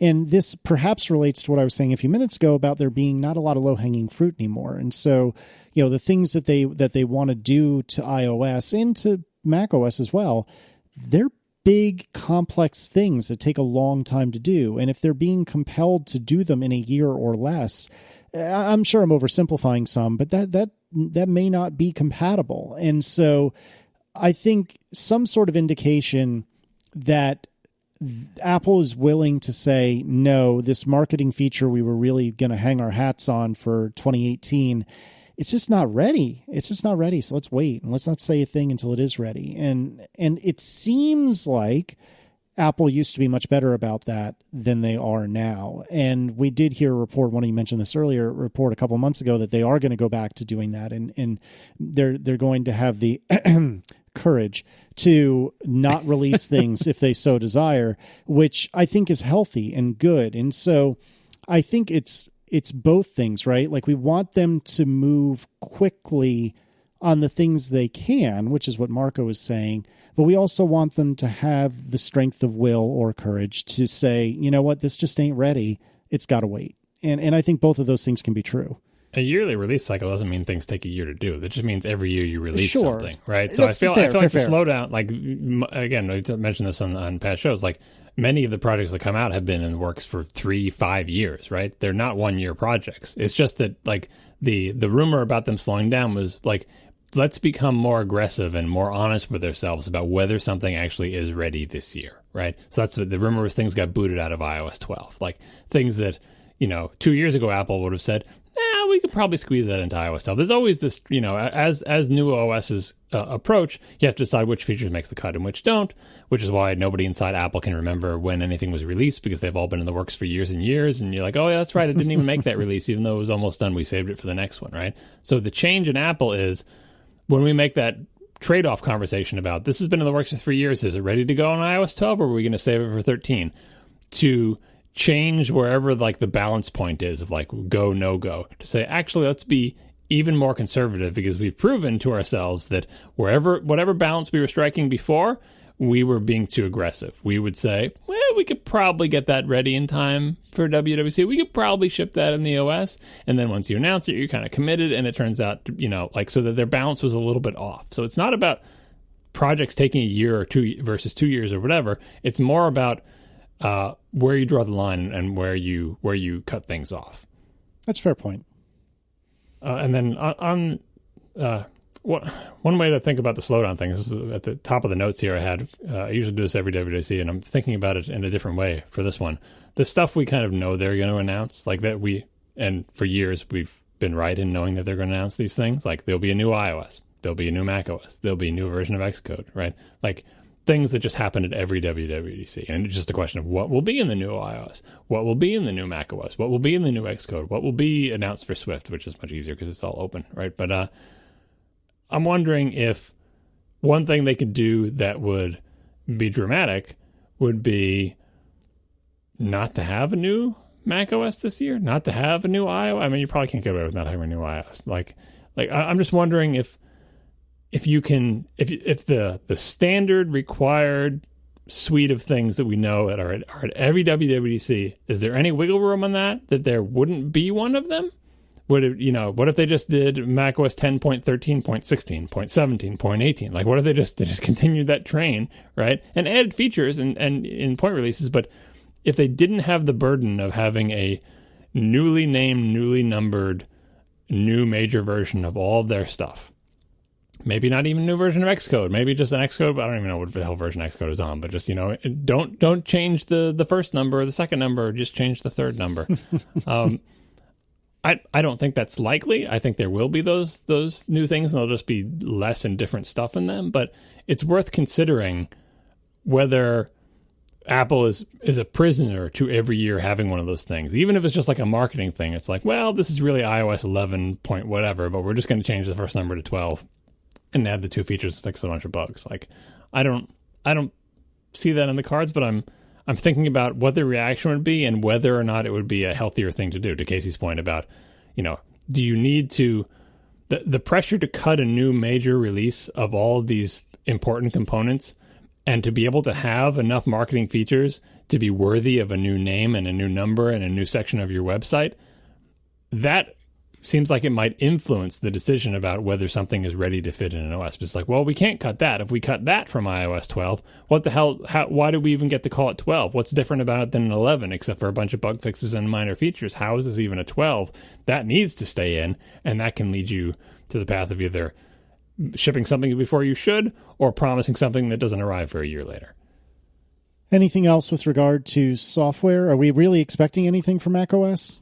Is that a thing? I think there'll be 10.14, and I think it will have a new name, and God knows what they're going to include. I mean, I suppose there'll be like Metal and ARKit stuff. Like there's lots of sort of young frameworks that can kind of carry the weight of new major versions of the OS. It's like, and if you want this new, cool ARKit functionality, it's only in iOS 12 and macOS 10.14 name of California City, right? Like, that it's not really an OS feature, but it comes with the OS and probably requires the OS. But in terms of major new features that are not a cross-platform UI framework for macOS, I don't know. Like I've even given up asking for OpenGL because obviously that ship has sailed. So I feel like it's just framework stuff, maybe an enhanced version of Time Machine that takes advantage of APFS. But even that, like, that can wait till next year too. iOS 12, I think we mostly discussed, but like there are plenty of things they can do on iOS 12 that will be crowd pleasing, that will have a significant impact on users and third party developers, and they should do those things. WatchOS, we've talked about that as well. Like, although, have they always had a new version of WatchOS at WWDC? I forget what the timing on WatchOS. I believe so. Yeah, they have. Yeah. I mean, WatchOS, I really am curious to see where that goes, because WatchOS is so weird. It always has been, and it's still like they've made improvements over the last couple of releases, but it's still not what you want it to be. Like, it's still not great. They still need to, I think, rethink a lot of what WatchOS is and how things are done. Like Casey, I would love to see third-party watch faces. I don't expect that. I expect Apple to continue to want to lock that down for themselves. But although that would be such an insane crowd pleaser. Like, I don't think they ever have to do that. But boy, people would go nuts for that, because talk about things you can sell to people with watches. You could sell watch faces for sure. Of course, and it's just for it's a fashion item. It's already kind of awkward that everyone has the same watch. Like, that's not great for people's fashion identities and stuff. They have customizability with the straps somewhat, but geez, give people the ability to have their own watch face. Like, let them make this their own. And then ideally, hopefully, the watch faces could be a little bit smart too, and maybe offering their own intelligent displays of certain types of data or complications. There's lots of ways they could do it. I have a feeling if they did it at all, they would probably do it in a very limited way, and I still don't expect them to do it at all, honestly. But if they did, the potential could be great if they allow it to be. I would love to see that. I would even just see. I'd love to see things like, in addition to all my other complaints about WatchKit, because WatchKit is horrible, and I still maintain that WatchKit should be entirely thrown away, and there should be a UI framework that Apple uses and developers use. Whether they're working on such a thing, I have no idea, but I hope they are. But who knows? And there's lots of things with audio that I want to see. Obviously, my number one problem with my watch app is that the now playing glance has a volume control from the crown that controls the phone's volume, and I can't offer that. There is no way for me to do it in watchOS. If I could offer that, my app could be competitive with the now playing glance. Right now, a lot of people, almost most, who could install the Overcast watch app actually delete it off the watch, because the now playing app will then show, and it's more useful to them because it has a volume control. So some kind of volume widget I really want. I also, as I've said many times before and blogged about, I want actual background audio playback through the AV audio APIs, not through the crappy WK audio file player. I want now playing Info Center and Remote Command Center, so I can actually make a useful podcast playback experience on the watch. But also things like, just more generally, beyond just what I need, I think the entire system of complications was a miss and needs to be completely thrown out and rewritten. Whoa, why? Because I don't think I agree, so convince me. All right, so the idea of letting third-party apps integrate into the watch faces with complications, that is a good idea. But the current system of complications is, first of all, like, the way they're integrated into the watch faces is way too static, where you just have, like, the reason why people like you like the Siri watch face is that it doesn't do this. It isn't static. It actually is dynamically surfacing things as they matter to you. The entire complication system should be doing that. Like, you should have watch faces that can show complications only when they're in use. So, for instance, I don't need to see the timer calculator, the timer complication if I don't have an active timer running. But when I do have an active timer running, I want to see that on the watch face. Things like that. Basic intelligence, things like what the iPhone lock screen does. Like, the iPhone lock screen can show a timer when it's running. When it isn't running, it doesn't say set in the middle of your lock screen. It just doesn't have it there. It's smart. Like, I think the watch should be that smart. It should be as smart as the lock screen on your phone, for God's sake. Like, this isn't rocket science here. I also think that the entire API for supplying complications with their data was built upon the, watch, Series 0 hardware limitations of your app really can't be running almost ever. and also the idea that was added in, I believe, OS 2, which is time travel, where you could spin the crown on your watch face and have it advance forward and backwards in time, and you could see how your complications change over time. The entire API is based on that, and that's really complicated and cumbersome to program against. Doesn't make sense for all types of applications, makes a lot of things way too complicated, and I think from the user point of view, the time travel feature failed. That's why in the next version of watchOS, they turned it off by default. So I think that entire system needs to be scrapped and rethought, both from the display side on the watch faces becoming more smart, and the complication side no longer being based on this weird time travel thing. I don't know. Yeah, what else about WWDC? tvOS. Oh, yeah. Oh, yeah, that's a thing. Which is another OS that they occasionally update. I mean, what I would love from tvOS is if the OS could leap out of that puck and fix the remote. But it can't.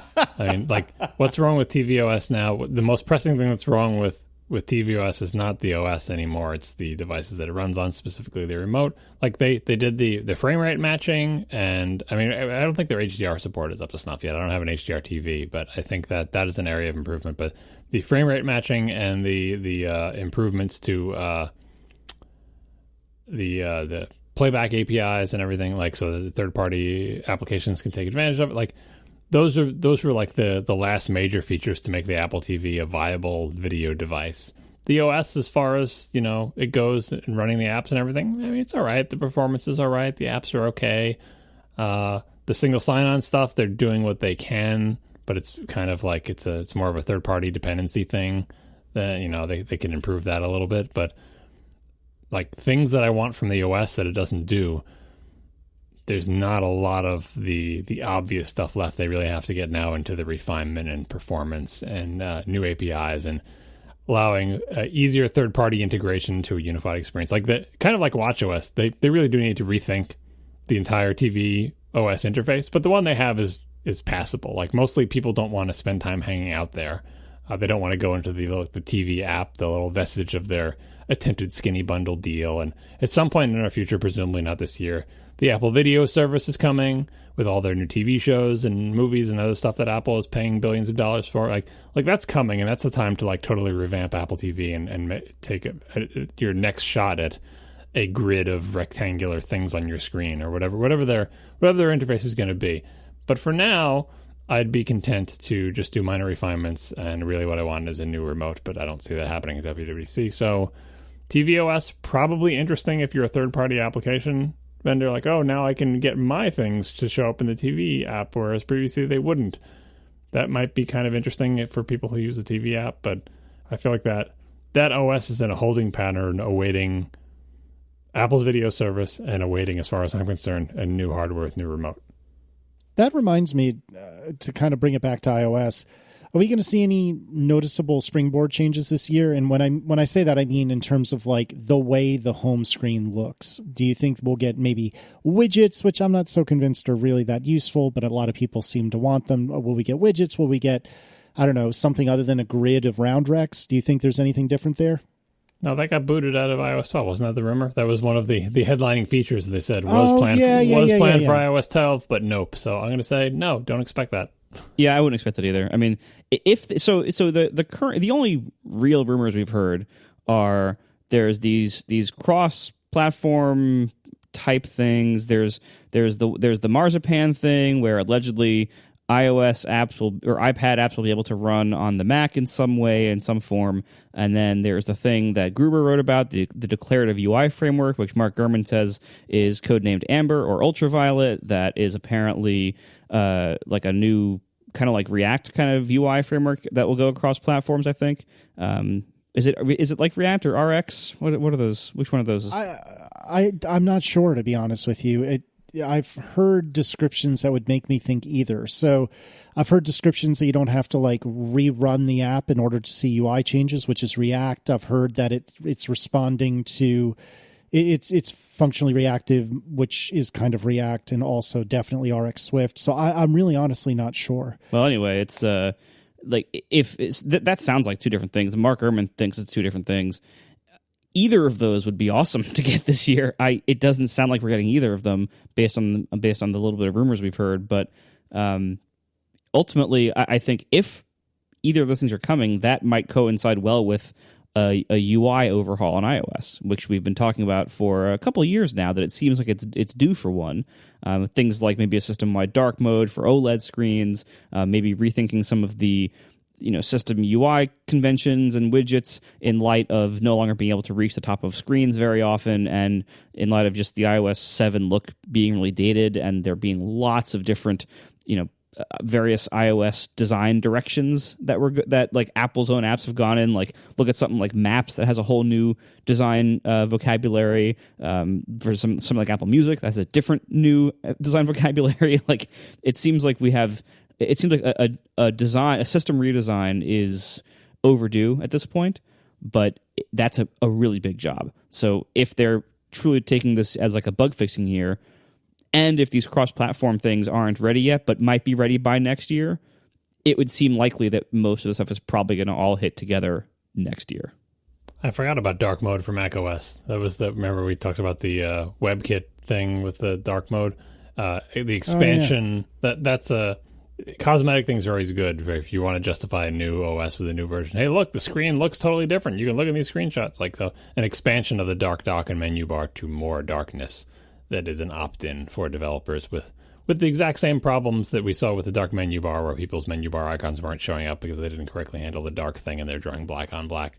That could be a fun thing for Mac developers to wrangle with, and that could also be a fun thing for Mac users to experience. It's not, not the most complicated feature in the world, and it does make a lot of sort of busy work for developers to make sure their applications look good in both dark mode and light mode, but it definitely shows up in screenshots, and it's a thing you can look at someone's screen and know that they're running a new version of the OS, which in past years has been a thing that has been sometimes difficult.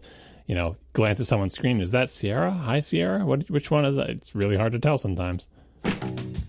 We are sponsored this week by Casper and the new Wave mattress. For $100 off your Wave purchase, visit casper.com/ATP100 and use promo code ATP100. Terms and conditions apply.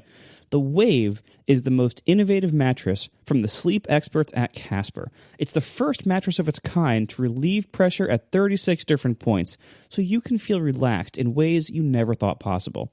The Wave has advanced temperature regulating technology to help you sleep cool and comfortable without overheating during the night.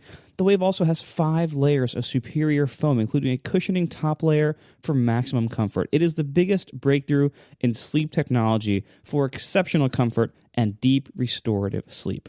Whether you are a back sleeper or a stomach sleeper or a side sleeper or a mix of all three, the Casper Wave gives you the support and relief you need because it's designed for your body. It has a patent-pending contouring system adjusting to your natural curves, and it's designed to keep its original form for years to come, no matter how much time you spend on it.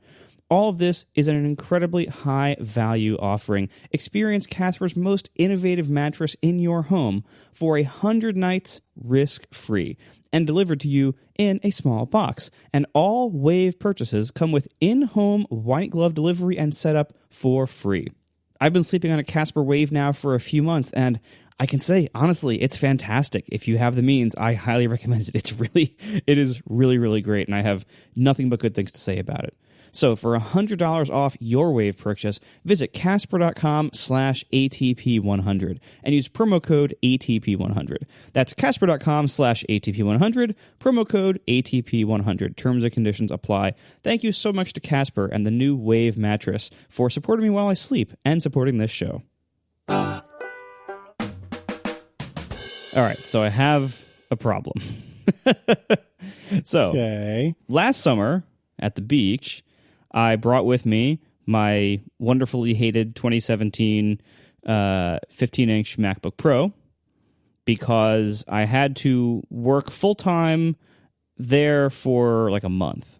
And so I got the LG 5K, brought the laptop out, plugged it in, and was able to work full-time off of that.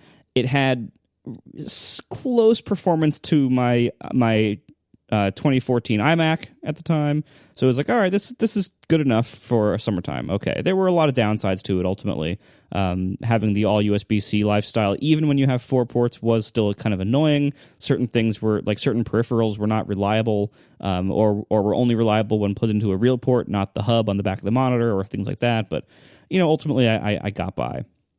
But I hated that laptop for lots of other reasons and ended up, as we all know, getting rid of it, selling it, and then getting a 2015 MacBook Pro again. Oh, but now you can't use your fancy pants monitor. Bingo. All right, so I have a problem, is that this summer I will hopefully be working there a lot again. And I have this big monitor out there that my current computer can't plug into. So I have some options. One option is I can go and get another laptop again. Here's the thing. If they actually announce modified laptops in 4 days or whatever the keynote is, if they actually announce new MacBook Pros that have, look, I'm not hoping for a return to the old keyboard or the old ports. I just want a changed keyboard. I don't care how it's changed, just something, even if it's still butterfly switches, even if it still has the stupid arrow key. Even if it's a giant screen. Well, maybe not then. I'm just trying to find your limits here. Yeah. I can always count on you, John. But just any indication, here's a third generation butterfly key mechanism, or even better, here's the scissor mechanism from the Magic Keyboard, which is a nice halfway point between the two feels and way more reliable. But hey, I would even accept third generation butterfly mechanism, right? Just some indication that they have changed the keyboard, because I assume that if they change the keyboard now, it is probably going to be more reliable, because it's hard to make it less reliable. But also they've had all this time to see, we have some problems with dust and stuff getting under these keys. So hopefully if they change it now, it should be good, right? So anyway, so my option is buy a new laptop that gets announced next week. But that's, of course, dependent on if a new laptop gets announced next week. And so far, we haven't seen any evidence of that being likely. So that's one problem. I could also just use my 15-inch laptop now, just use it full time. Lots of people do. I will probably develop neck and shoulder problems, but I could use that full time with no external monitor. And I wouldn't love that arrangement, but I could do it. Another option is to get a different monitor for out there, something like either like a 4K monitor, which there are 4K monitors that work with the 2015 laptops. That's what I do at work. At work I actually have two 4K monitors side by side, and it is pretty nice. I'd still prefer a single 5K, which you can I think you can also do with that 2015 actually. Obviously not the one that you have. Are you sure? Yeah, I'm positive. Oh, okay. But, if our listeners know, if there's a 5K monitor that can work at 60 hertz with the 2015 MacBook Pro, I'm happy to hear about it. I don't think that's possible. But anyway, if it is, I'd love to be wrong about that. But anyway, so I could just get 4K monitors, which even then, it's hard to find 4K monitors that people will officially say, yes, this works at 60 hertz with the 2015 laptops, even the ones without the GPU. That's actually pretty hard to find. But anyway, I can give you one. They're not great. Well, not give you one, but you know what I mean. I have that at work, and the monitors are sufficient. They're not tremendous, but they're sufficient. And the one thing I will say while I'm thinking of it, just in case you go and do something without talking to me, which is something that you've been known to do from time to time, don't use HDMI, because you will not get 60 hertz. You have to use I did read whatever. That. What is the other Thunderbolt 2 connector? / mini display port. Well, yeah, but then I forget what it is going into the monitor. It goes mini display port to display port. Yeah. You're right. Yeah, you have to do that to get 60 hertz, because I almost sent the one I have back when we got it at work until I did a little Googling and realized, oh, no, I can get 60 hertz out of this. I just need to not use HDMI. So a couple of people in the chat are saying that I can use the Thunderbolt 3 to Thunderbolt 2 adapter to plug in the 5K to my laptop. I believe they are correct. However, this is what the Apple stores do with the LG Ultrafine being plugged into the trash can Mac Pro, because it has the same limitation. If you look closely at those screens, you see it's actually running at a reduced quality. What it's doing, so you can actually do this, because the Thunderbolt 3 to 2 adapter works bidirectionally. So you can plug the 3 to 2 adapter into the USB-C monitor, then you can take a Thunderbolt 2 cable and plug it into the adapter and plug it into your laptop. And if you do that, what will happen is it seems to be that the laptop basically down renders it to a roughly 4K sized buffer, and then upscales it at the monitor side, kind of transparently along the way. So it does appear from far away to be 5K, like things are the right size for it to be 5K. But if you look up close, the pixels are really kind of blurry and a little bit off. Like it's not quite right because it actually is downsampling and then put it back up. So you can do that with the adapter, and I have that adapter, but it's not it's not something I want to do. But anyway, the option exists for me to buy a 4K monitor, have it out there. The problem is, once this summer is done, like I don't have any use for that monitor anymore. Like I what am I going to do with it? That being said, 4K monitors aren't that expensive. It's one of the cheaper options I have. It's, from my initial searching, looks like I can get like a 4K 24-inch, not 27-inch. 27-inch is the wrong size for 4K. The right size for 4K is 24-inch. That is correct. But 24-inch 4Ks look like they're about like $350 at most. So like this actually, compared to some of these other options, is actually a pretty reasonable option. That's a HomePod. Lol. Anyway, so 24-inch monitor, that's an option too. Probably the most sensible one. Another option is to bring my iMac Pro there. Did you see? Oh God, where is this? It's called the LaVolta iMac case. Did you see the picture of this with like the hipster walking through? Oh God, yes. I could actually look like this guy with substantially less hair and a little bit more weight. But I could look like this guy carrying my iMac with a bespoke leather and whatever that cloth is bag. It's got little elbow patches on the corners. It's cute. Isn't that great? And I love that, like, they can't really hide the fact that the stand is just poking out and would just be like hitting passersby. Yeah, it's just like flopping around. Right, and hitting people. Like, it sticks out substantially. No, it's great. But the funny thing is, like, I looked at various options for, like, iMac carrying cases, and this thing is only like $60, and to get like a full size padded one that actually like sits around the entire thing is like $200. So this is actually a carrying case. This is why you should all be insane like me and save your original boxes. Because if you want to transport your iMac safely, you put it back in the original box and the original packing material, and guess what? You can transport it safely. I have mine too, but that's massive. Like the original box is so big. It's not that big. It's tapered. It's it's still pretty massive. Anyway, honestly, like if you want to transport this thing safely and not be like worrying about it, and like, because this isn't going to protect the thing if you shove it in the back of your car with a bunch of other crap, you need to put it in something about the size of the original box. That's it. Like there's no slimmer version that protects your thing just as much as the original box does. That's true. So anyway, so that is an option. I could just bring my iMac there, but that would. The problem with that, besides the fact that I have to look like this guy, is that, and basically my concern would be, what if I either damage it, which would be very expensive, or what if I make it less reliable in some way? Like, what if I like slightly... It's filled with salt air, yeah. Yeah, like what if I like slightly jostle something inside or some component flakes out just a little bit, and then it's like a little bit less reliable for the next few years that I'm trying to use it. Like, I would never forgive myself if that happened. I would worry more about the salt air than the transport. Like, honestly, like, I mean, I guess you probably have air conditioning on close, but like it is a more hostile environment for electronics, no question. Very, yes. No, like everything out there, like anything made of metal out there dies in like 3 years. Like everything, like, appliances, hardware on doors, locks, like everything. It's like everything's crazy out there. So yeah, so like I don't think I want to bring my expensive iMac Pro there for lots of reasons. So anyway, that option I don't love.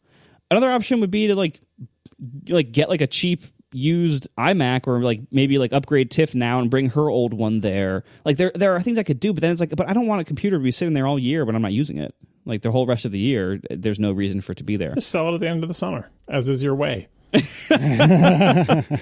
if that's the option, I might as well do the same thing with a laptop. Yeah, but I mean, like, aren't you, like, the laptop isn't just about like the monitor connection. It's also about like the thing running hot and making noise and potentially downclocking. Honestly, I think if you're going to spend substantial time there and you like working on a big screen, that like a cheap 5K iMac seems like the obvious answer. And what you do with it when you're done with the season, whether you just leave it there and come back to it the next summer, or like, have it shipped there and pack it when you leave the house, pack it up in its original box and shove it somewhere, like that just seems better than trying to find some kind of laptop arrangement that's going to work for you. I don't know. I mean, especially as like, are you trying to save money by using your existing laptop with just a monitor and then just leaving it? Like, just get the cheap iMac. It seems that's my vote for the path of least resistance that will make you to have the fewest compromises while you're there, and it's not that much more expensive. You're not getting another iMac Pro for it, right?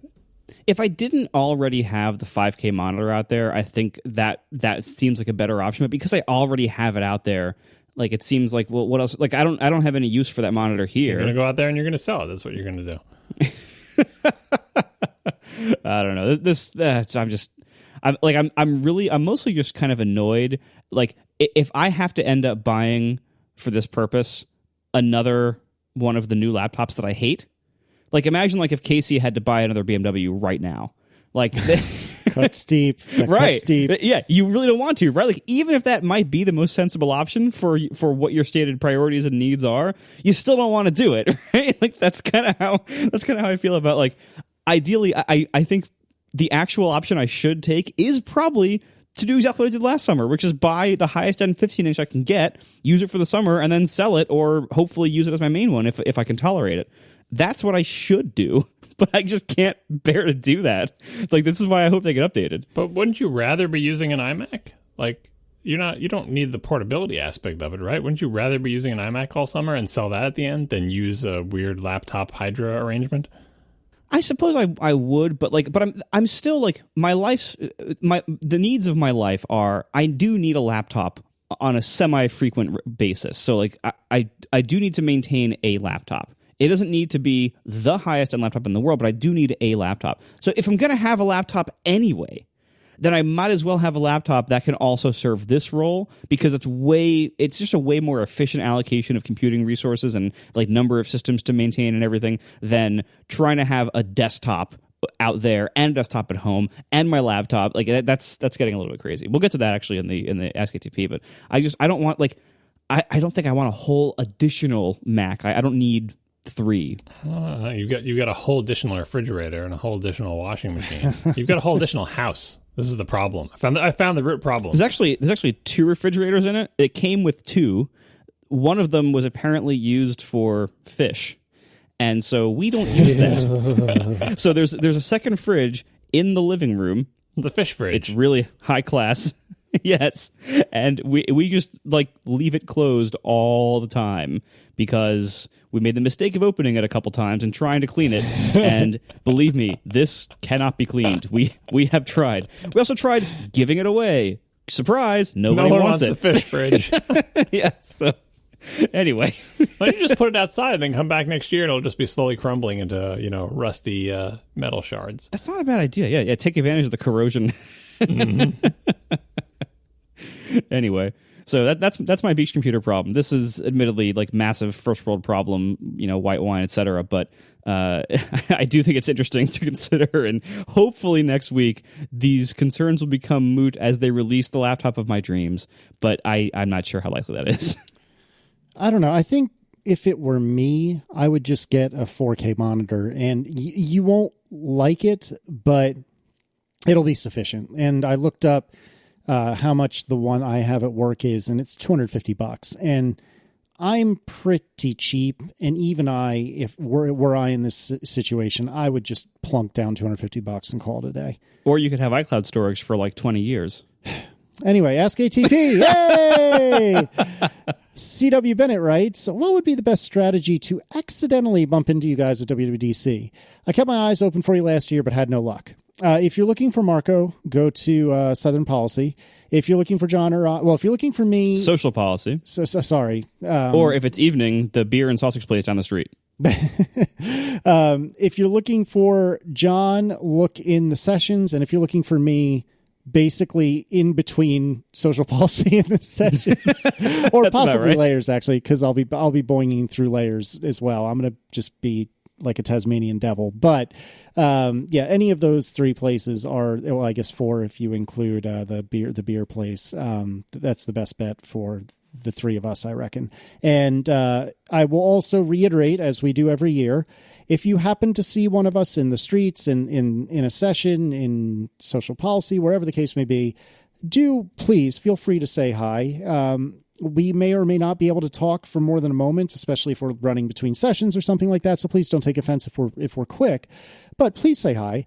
I love it when people say hi and say, hey, I really like the show. That makes me feel super good. And this is the 1 week a year where I get to pretend like I'm famous, and it's super fun. And then I'm a nobody, just like always, which is also super fun. So please feel free to say hi. I think all three of us will probably have stickers. Is that right, gentlemen? Yeah, I wanted to talk about that now because I'm going to tweet about this too, but it's easier to express this without sounding like a jerk. So I'm definitely going to have stickers, and if you see me and you want a sticker, I will just give you one. I will have ATP stickers. I will also have a small amount of hypercritical stickers, which kind of look like the logo on the website that I never update. I will post pictures of these, and the pictures are important because don't ask for a sticker unless you want the specific stickers that I have because you want to stick it on something. Don't just ask for one because it sounds like it might be neat to have a sticker, right? Because I have a limited quantity, and don't feel like you have to take a sticker to be polite. If you don't want a sticker, do not ask for a sticker. And how can you tell whether you want them? Watch my Twitter feed, and I will show you pictures of the stickers. And if you don't want that sticker, do not ask for a sticker. I feel like when you have stickers, like, oh, sure, I'll take a sticker. And like you feel like you get lots of swag from like vendors and other things. Like, yeah, I'll take a sticker or whatever. Don't, because these are surprisingly expensive, and people actually do want them. So if you don't want these stickers because they're ugly or stupid, I will not be offended. Just merely do not ask for one. I will say the exact opposite. I went to Sticker Mule last year a couple weeks before the show, and bought like the smallest quantity I could, which I think was like 200 of them, and I still have like 180 of them after a whole year. So that's not the smallest quantity because I got less than that. Oh, well, whatever it is, by all means, if you see me, even if you don't want a sticker, ask for a sticker and you can take Marco one. needs to get rid of his stickers. Yes, I have too many stickers, so please, for the love of God, take these. Yeah, at the live show, I'll probably also put a bunch of stickers out for people to just grab. But I would also say, like, don't grab them if you don't want the sticker. Like, some people are not sticker people. Like, I don't put stickers on things, so I'm not going to take a sticker. But other people really are sticker people, and they do want them, and they're going to stick them on their laptop. Those people should have the stickers. Wow. Leave it to John to have rules about whether or not you're allowed to get I'm just saying, like, sometimes people feel like they have to take a sticker to be polite, even though they're like, what the hell am I going to do with this? And they just chuck it, right? Don't do that. I will not be offended if you don't want my stickers. Oh, yeah. I mean, don't take my stickers if you're just going to throw them away. I mean, I can throw them away. So it's save us the trouble. Oh, man. And any other thoughts about where we can be found? I mean, obviously, we'll have our Monday night show. The relay thing is Wednesday, is that right? Talk show Tuesday, app camp thing Wednesday. We'll be at all those places. We'll be at our own live show. Surprise. We'll all be at the talk show. We'll all be at the relay thing. So if you go to any of those things, you will probably see us. Excellent. Pat Murphy writes, do any of you use multiple machines for development? And if so, do you use any automation for that environment? For example, I understand Marco does most of his dev work on an iMac, but he takes his laptop when he goes out to WWDC, and I think he has said he does development while on the road. Do you just manually copy your working directories and manually keep all the tool chains in sync, or do you use Dropbox or iCloud? Gasp, says Pat Murphy, to sync folders, or perhaps just do Git syncs across machines. So I do development on my iMac, on my work computer, and on my MacBook Adorable. And I basically just use Git, and then everything else is manual. That may or may not be the bestest approach in the entire world, but that's what works for me. Marco, what do you do for your 13 different laptops that you're switching out every minute? I'm for the most part, until very recently, I was doing what you do, which is just have a different Git checkout on the local home directory of each machine, like for various projects I'm working on, and like just use Git as the merging and hosting platform to keep everything in sync, which of course has the downside of like you have to commit everything to get it to sync to another machine. So like if you're on your desktop and you got to run and you want to take your laptop and start working on stuff, you have to make sure everything's committed and pushed before you can take your laptop. And that's kind of cumbersome and annoying, and is kind of violating like the purpose of the version control system. Like it kind of messes up the semantics of what those things mean and when you should and shouldn't be using them and things like that. So one thing that underscore David Smith told me on Under the Radar forever ago, and he said it and I was like, what? That's crazy.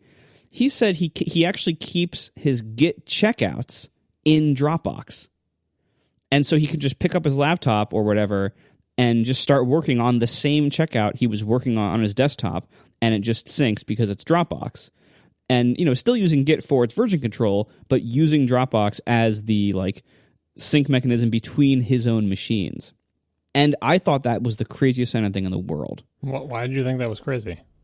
It just seemed like it was I don't know, it seemed like it shouldn't work. Right? It seemed like it was crossing some kind of weird line. It's just poor man. It's just the Web 3.0 version of NFS mounts. Back in the old days, we'd have our stuff in a common place, and we'd NFS mounted on all our machines, and it was the same everywhere. And how is this? It's like a network file system where it's not here, but it's somewhere. It's exactly the same thing, only Dropbox is dumber and slower and more loosely coupled. Well, anyway, I started doing that last week, and it's really cool, actually. I gotta say, it actually works. Props to Underscore. It sounded crazy, but it's actually really nice. The only downside I found is that when I work on the project between my iMac and my laptop, because the screen sizes are so different, I get really weird window sizing when the Xcode, I think it's the XC user file, whichever one of the project files that you would never commit to a Git repository, but that it's your local window settings. That file is now syncing, so it kind of makes weird things happen when you go between screen sizes. But and I might try to look up some hack to maybe make that file not sync or something. But otherwise, it's pretty cool. Being able to just take my laptop and just continue what I was doing without anything, without any effort, really, that's really cool. A word of warning, though, when you're doing any, specifically with Dropbox, because it isn't NFS in the end. In the end, it is a different thing with this offline process that's making a best effort to sync your crap. You will make Dropbox cry if you give it too many files. So apparently Mark was using it with Xcode and his projects, and it's working out. But I can tell you from experience, if you think you're going to do node development and do a non-trivial npm install, and that's going to sync to your other Mac, you're in for a long, sad wait. So there are limits, and you should kind of know what they are before you commit to putting your substantial Git repo plus your entire node modules directory on Dropbox and have it magically syncs to another Mac. It will eventually, but you will die waiting for it to happen. I've also been slowly moving as much as I could about my local Mac setup to Dropbox. So, for instance, I use a bunch of tools from Homebrew, and I now have a shell script that I maintain in Dropbox that is my Homebrew setup script to install and configure the various packages and tools that I use there. And that way I can run it on any new Mac installation or a new Mac itself, and it sets everything up in a consistent way. Also, sometimes when I upgrade my OS, that kind of stuff gets hosed for some reason, even though it supposedly shouldn't, but it just does.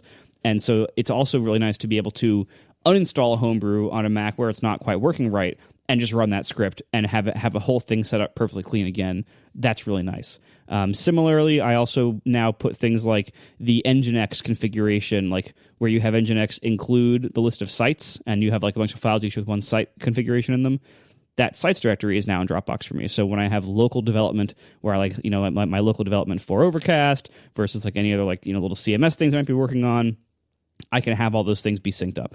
And then finally, my Bash profile on each machine that I use, I include a file that's on Dropbox for that too, so I can have the same Bash aliases and settings and stuff like that on all my machines. Also worth noting that if you are living in that terrible world that I used to live in, where you're doing all your work in VMs, one thing I used to do years ago when I was bouncing my VMs between computers was just getting an external hard drive. And at this point, this was before SSDs were affordable.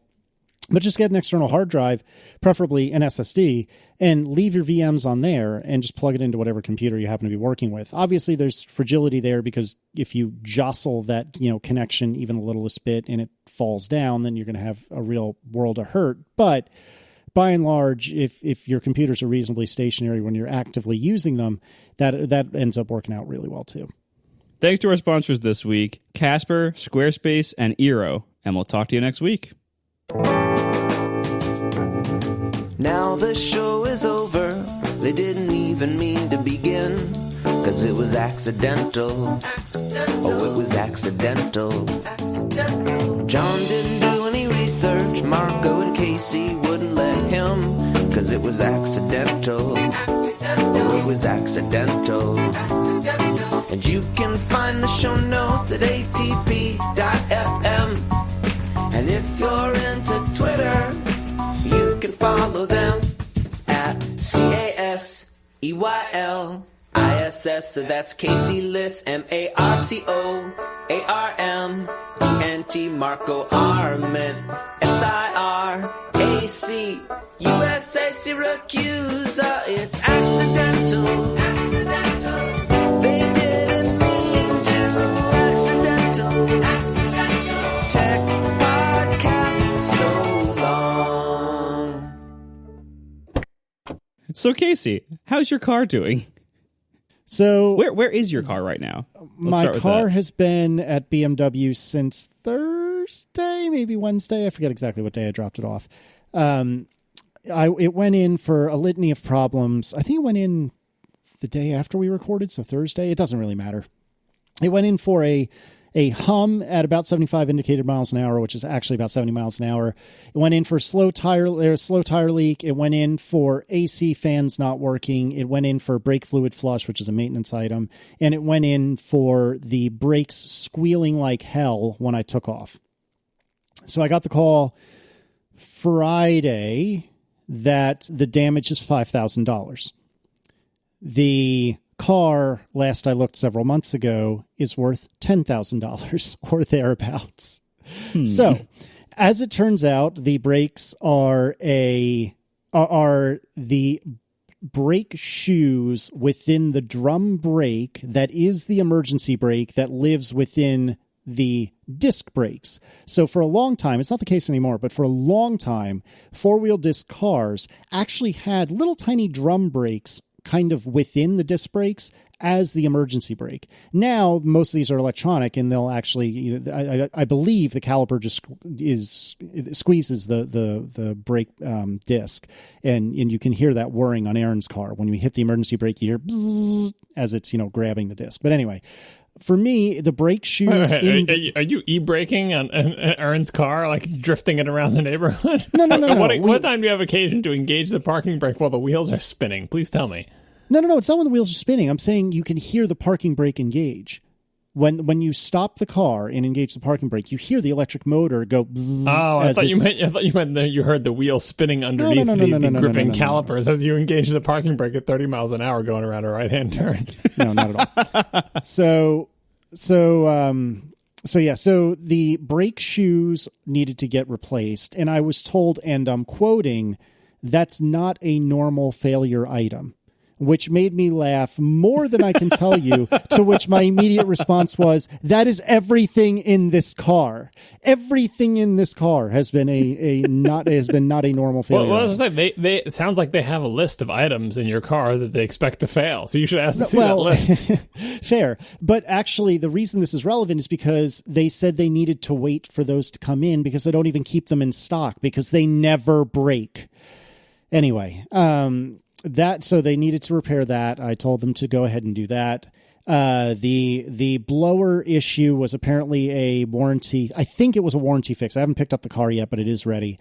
Is a warranty fix. So I don't think I was charged for that. The slow tire leak is a cracked wheel. What? How? Like the rim? Apparently. So I told them, so they wanted $500 to replace that, and to which I said, absolutely not. Don't do it. I'll deal with the slow leak. My Accords wheels cost more than $500. That sounds like a bargain.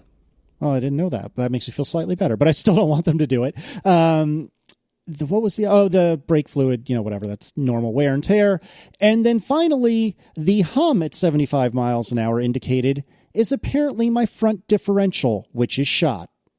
I don't know why. I don't know what specifically. I asked what specifically, and I got kind of a in response. It's filled with metal confetti.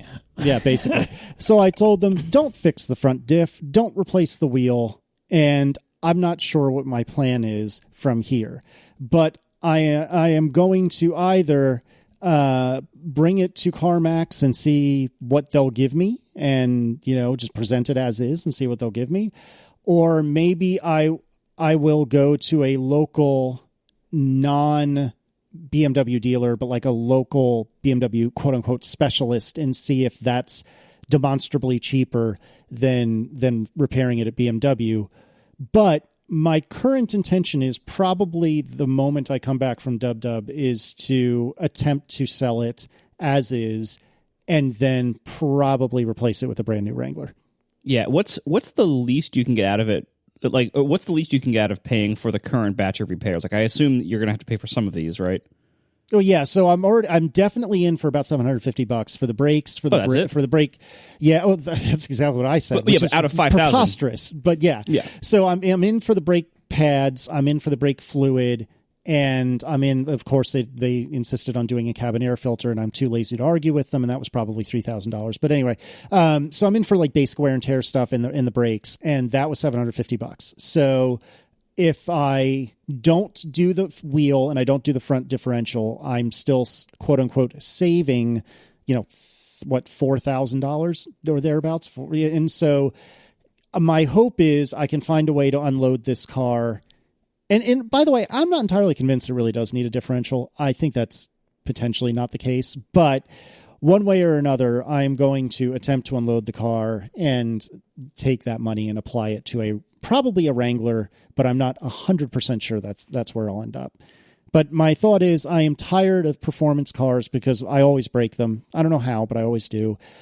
German cars are unaffordable to maintain, so I don't want to deal with that.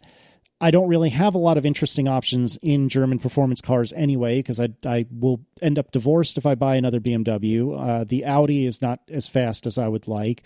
The GTI is, from everything I'm told, pretty much perfect, but it's German and it's front-wheel drive, and I'll probably drive one before I commit, but and then the Golf R is no sunroof and also fast in German. And from what I understand, not as good as the GTI anyway, so that's not happening. I'm not buying a Model 3 because it's too much money. I'm not buying a Quadrifoglio because it's too much money and it will always break. So my thought is, as we've discussed previously, and I will cut it short here, just eschew all performance and luxury and just get a box on wheels and enjoy it for what it is. Well, in that case, you might as well get an Accord. It's better with a stick shift, and it's fun. Although the new ones are ugly, so I feel for you here. Yeah, the new ones are not good looking, and I really did kick that idea around for a fleeting moment. You should test drive it. You're going to test drive the GTI. You should also test drive a stick shift Accord if you can find one. Don't bother test driving the automatics because they're gross. I've been in an automatic turbo Accord, a brand new one, and it was reasonably quick. If you find me a stick shift Accord to try in Richmond, I will happily go do it. But I'm not even going to bother trying because it won't exist. It absolutely. Well, I mean, look, I think what you have here, like your problems with your current car are substantial and possibly fatal for you owning the car. That's fine. I'm not going to disagree with you there. I will caution you against rushing into a new choice.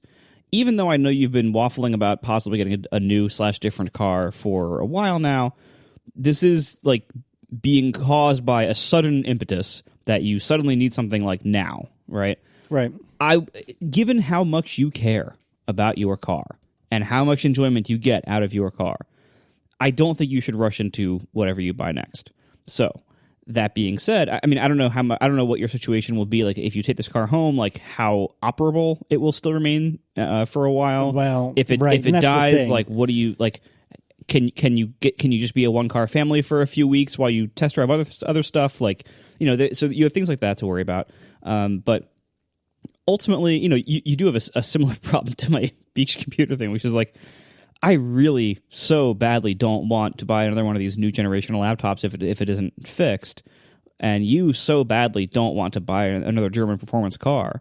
But ultimately, my best solution is to just buy one of those laptops, and your way to get most of what you want, is to get another German sports car, probably from BMW. So it's never happening. In both ways, it's kind of a question like whether you can overcome how mad you are at them, or your identity being tied currently to like really hating them. Like that's like how bad is it if I the master of the 2015 MacBook Pro, like its biggest advocate, decide in like a month, oh, I actually need a new one instead. Like that's I'm trying to avoid that for lots of reasons, but one of them is like identity and just how much I hated the previous ones, right? So like if you're looking at this, trying to look at this a little bit more objectively, like it really does seem like you are jumping through quite a lot of hoops to avoid the option of leasing something. Not necessarily from BMW, but just to consider the option of leasing something, because that is how you get high-performance cars without having to deal with maintaining them over time. Yeah, and that's true, but I mean, even if let's assume I wanted to lease, I'm not going to lease a BMW because I need a break from it. Even if that is the empirically correct answer, I just need a break from it. Great thing about a lease, it's 3 years. So you can lease something now, realize you miss having a stick shift German car, and go back to it in 3 years, if you can still find one. Yeah, I mean, that may be. But even if I have leasing on the table, the only thing I can think of that would maybe re-enter the discussion is maybe the Alpha, and it's still more expensive. It's too expensive for what I want to pay, even for a lease. So I don't think that empirically changes anything. And for Jeep, the residuals are so damn high, it makes a lease terrible, doesn't it? Or do I have that backwards? A high residual is good. Residual is what percentage of the price it is worth at the end of the lease. So a good residual is like in the 60s generally. Like you want it to be worth about 60% of its original value at the end of the lease. That means you're paying over the span of 3 years 40% of the cost. Like that's like something like in the goodish range among the cars that I tend to lease. Something that's better, like something like a Honda or something Japanese, like that probably has even better residuals if I had to guess, but I haven't looked. But yeah, that's like typically like 60% kind of thing is what you would get on like a hard to maintain German fast car. Right. Well, and the thing is, and so like a lot of people, as I've been talking more and more about Wranglers, a lot of people have been saying like, oh, they're so unreliable. Maybe, but let's assume for the sake of discussion. Let's assume for the sake of discussion that is a fact, which I disagree with. But let's assume that Wranglers are unequivocally and unquestionably unreliable. The critical difference that nobody seems to be thinking about is that doing a front differential for the sake of conversation, maybe this is wrong, but for the sake of conversation, doing a front differential on a Wrangler has got to be like a third the cost of doing it on a 335 because it's a domestic car where all the parts are here. They're already here. All the parts are cheaper. The labor is presumably either the same or cheaper. And so it's going to be much, much, much cheaper. Even if it's broken all the time, it's still going to be way cheaper to fix the way I figure it. So yeah, I understand that it may or may not be reliable. Now, again, my ANIC data says that it's extremely reliable because Data's had 3 across 30 years and they've all been super reliable, but admittedly, ANIC data. So in either way, I'll have a warranty, which of course would be true of any new car. And that's actually one thing that's compelling about the VWs is they have like a 6 or 7 year bumper to bumper warranty now as a kind of oops from Dieselgate. So that is slightly compelling about the Volkswagens, but I don't know. I don't know what I want to do. I need to test drive a bunch of stuff, but I don't have the time to do it, especially now because I'm about to go out of town. But I'm deeply, deeply frustrated with my BMW, and we have crossed the point of no return, I think. So it is getting sold sooner rather than later. The question is, as Marco said earlier, will I jump immediately into something else or not? And I don't think that I will. And the main reason I don't think I will is that, just like with the 335, I want a very particular set of options on this hypothetical Wrangler. And when I looked a few days ago, there were precisely 3 Wranglers with this set of options within 150 miles of me. All 3 of them, I believe, were spoken for, and they were all more expensive than I wanted. Please say all 3 of them were white. No, I don't. Which computer was I looking at this on? Hold on, I can tell you because I think I took a screenshot.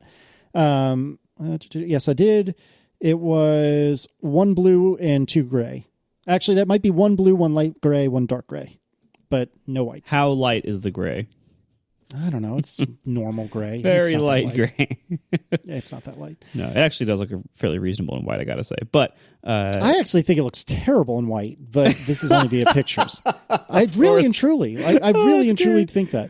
No, but I think, again, I do think, don't rush into this. That being said, though, if you are going, you mentioned you want to sell the BMW, and then did I understand correctly that you might then not buy something immediately? Like you might go down to one car for a little while? Yes. So my intention is to buy, if I sell, like my hypothetical wherein I sell the BMW within days of returning back here after Dub. I think I would sell the BMW post haste so it doesn't explode on me. You know what I mean? Well, and then see, here's the thing though. It's probably fairly stable. If you don't drive it that much, it's not going to like explode in your garage. You are in a much better bargaining position to apply that to a trade-in than you are to try to sell it in its, needing expense state to anybody. Who's going to buy it like that? But if you are in the process of buying or leasing a new vehicle, the dealer has a strong incentive to take your trade-in. So that's an interesting point. You are in a much better negotiating position using that as a trade-in than trying to sell it outside of a purchase. That is a really good point I hadn't considered. All right, fair enough. So maybe it'll just get parked and collect dust until I find a replacement. Put up on blocks in your front yard. Yeah, right. Yeah, make sure it can drive onto the lot of the place you're buying it from. That's all you need to do. Drive onto the lot, and then when they go out to check it, you need to start. That's it. Yeah, well, and that's the thing. That's why I fixed the screaming e-brake, is because the second you move the car, it was and so it was clear that that was going to have to be fixed if I wanted to get more than $10 for this thing. So we'll see what happens. I mean, it's first world problems, but it's frustrating. Man, is it frustrating. Yeah. So take your time. We'll see. Test drive everything, and really, I strongly suggest that you consider the option of leasing. I know you have a lot of objections to it on principle grounds, but it really does solve a lot of your problems. And I think overall, once you could swallow that bitter pill of, damn it, I'm leasing, and it's against everything I believe in. Once you can get past that, everything else about it, I think, would make you a lot happier. Maybe, yeah, but I still don't know what I would lease. Like, I really honestly don't. Well, but your options greatly expand once that option is on the table. Once leasing is on, once leasing is on the table, then you can get, quote, unreliable brands, or brands that you wouldn't want to be responsible for after they're 3 years old. Like, you can get that. Things like the warranty stop mattering. Yeah. Things like reliability and that just stops. Maintenance costs just stops mattering. Yeah, but again, I don't want to get a BMW. So your lease idea would fix the BMW problem, except True. I am petulantly refusing to get a BMW. So then I still don't know what it really buys me. You know what I mean? Obviously that would be like the most extreme example of like why it would be beneficial to you, because you could totally erase the maintenance headache from BMW. But 100%. But also, if you're concerned about reliability for things like Audi or Alfa or VW, that does help you on those fronts as well. Or even Jeep. Like if they're known to be unreliable, they are probably cheaper to service than the BMW, but that's still something you probably don't want to be dealing with. And so if you can lease one, even better. That being said, if you're going to buy one, I think if you're going to buy one and your main justification for buying it is long-term value, you should be buying used. I agree. I 100,000% agree. But the problem I'm running into with the Wrangler is the same damn problem that I box myself into a corner with Aaron's car, which is really two problems. Number one, I refuse to buy a car without CarPlay. Yes, I know I could do some aftermarket mumbo jumbo, but I am way too old and way too busy and way too boring for that. Don't want to deal with it. Number two, both the Volvo and the Wrangler just got redesigned. And so I don't want the old and busted design. I want the new hotness design. But even more importantly than that, because my BMW was bought when the F30 was brand new and mine's an E90. So I've bought the old and busted design, and by and large, I stand by it for the BMW. But the problem is that I really would like CarPlay, and the only way to get CarPlay in either of these cars is to get the brand new version. And so that's why I want to buy new. That's honestly, that's a reasonable reason. But I totally agree with you. Like, you're not wrong that buying used is the more appropriate answer. It's just in this, and especially actually if I were to go BMW, because then I could get a CPO BMW, which would have an even better warranty than a brand new one would. But yeah, in this particular case, it's not going to work out. Well, if leasing can help you get what you want, strongly consider it. Yeah, it's a fair point. I think the most useful tidbit you've given me, though, is to not insta-sell the BMW, to not pull a Marco 5 years ago. That's a trade-in, not a sale. Like because of the condition it's in, and because you do intend to have another car, So like use that. Use it as a trade-in. No dealer is going to give you jack crap for it as a regular purchase from you. But as a trade-in, you'll get something for it. Yeah, that's fair. And you don't want to deal with individuals with that, because then you're selling somebody a broken car. Like, they're going to know. Like, that's gonna cause problems for you. So you definitely want, like, you want, because when a dealer buys a car as old as that, they're not going to keep it on their lot and resell it. They're going to send it to an auction thing, and they're going to get some fixed price for it, and that's it. It's out of their hands. It's not your problem. It's not their problem. It's just gone. It just vanishes, and it's just your trade in value. That's it. That's the way to do it. You do not want to sell it to an individual or anything like that. Like, just use it as a trade-in, and then the problem just disappears.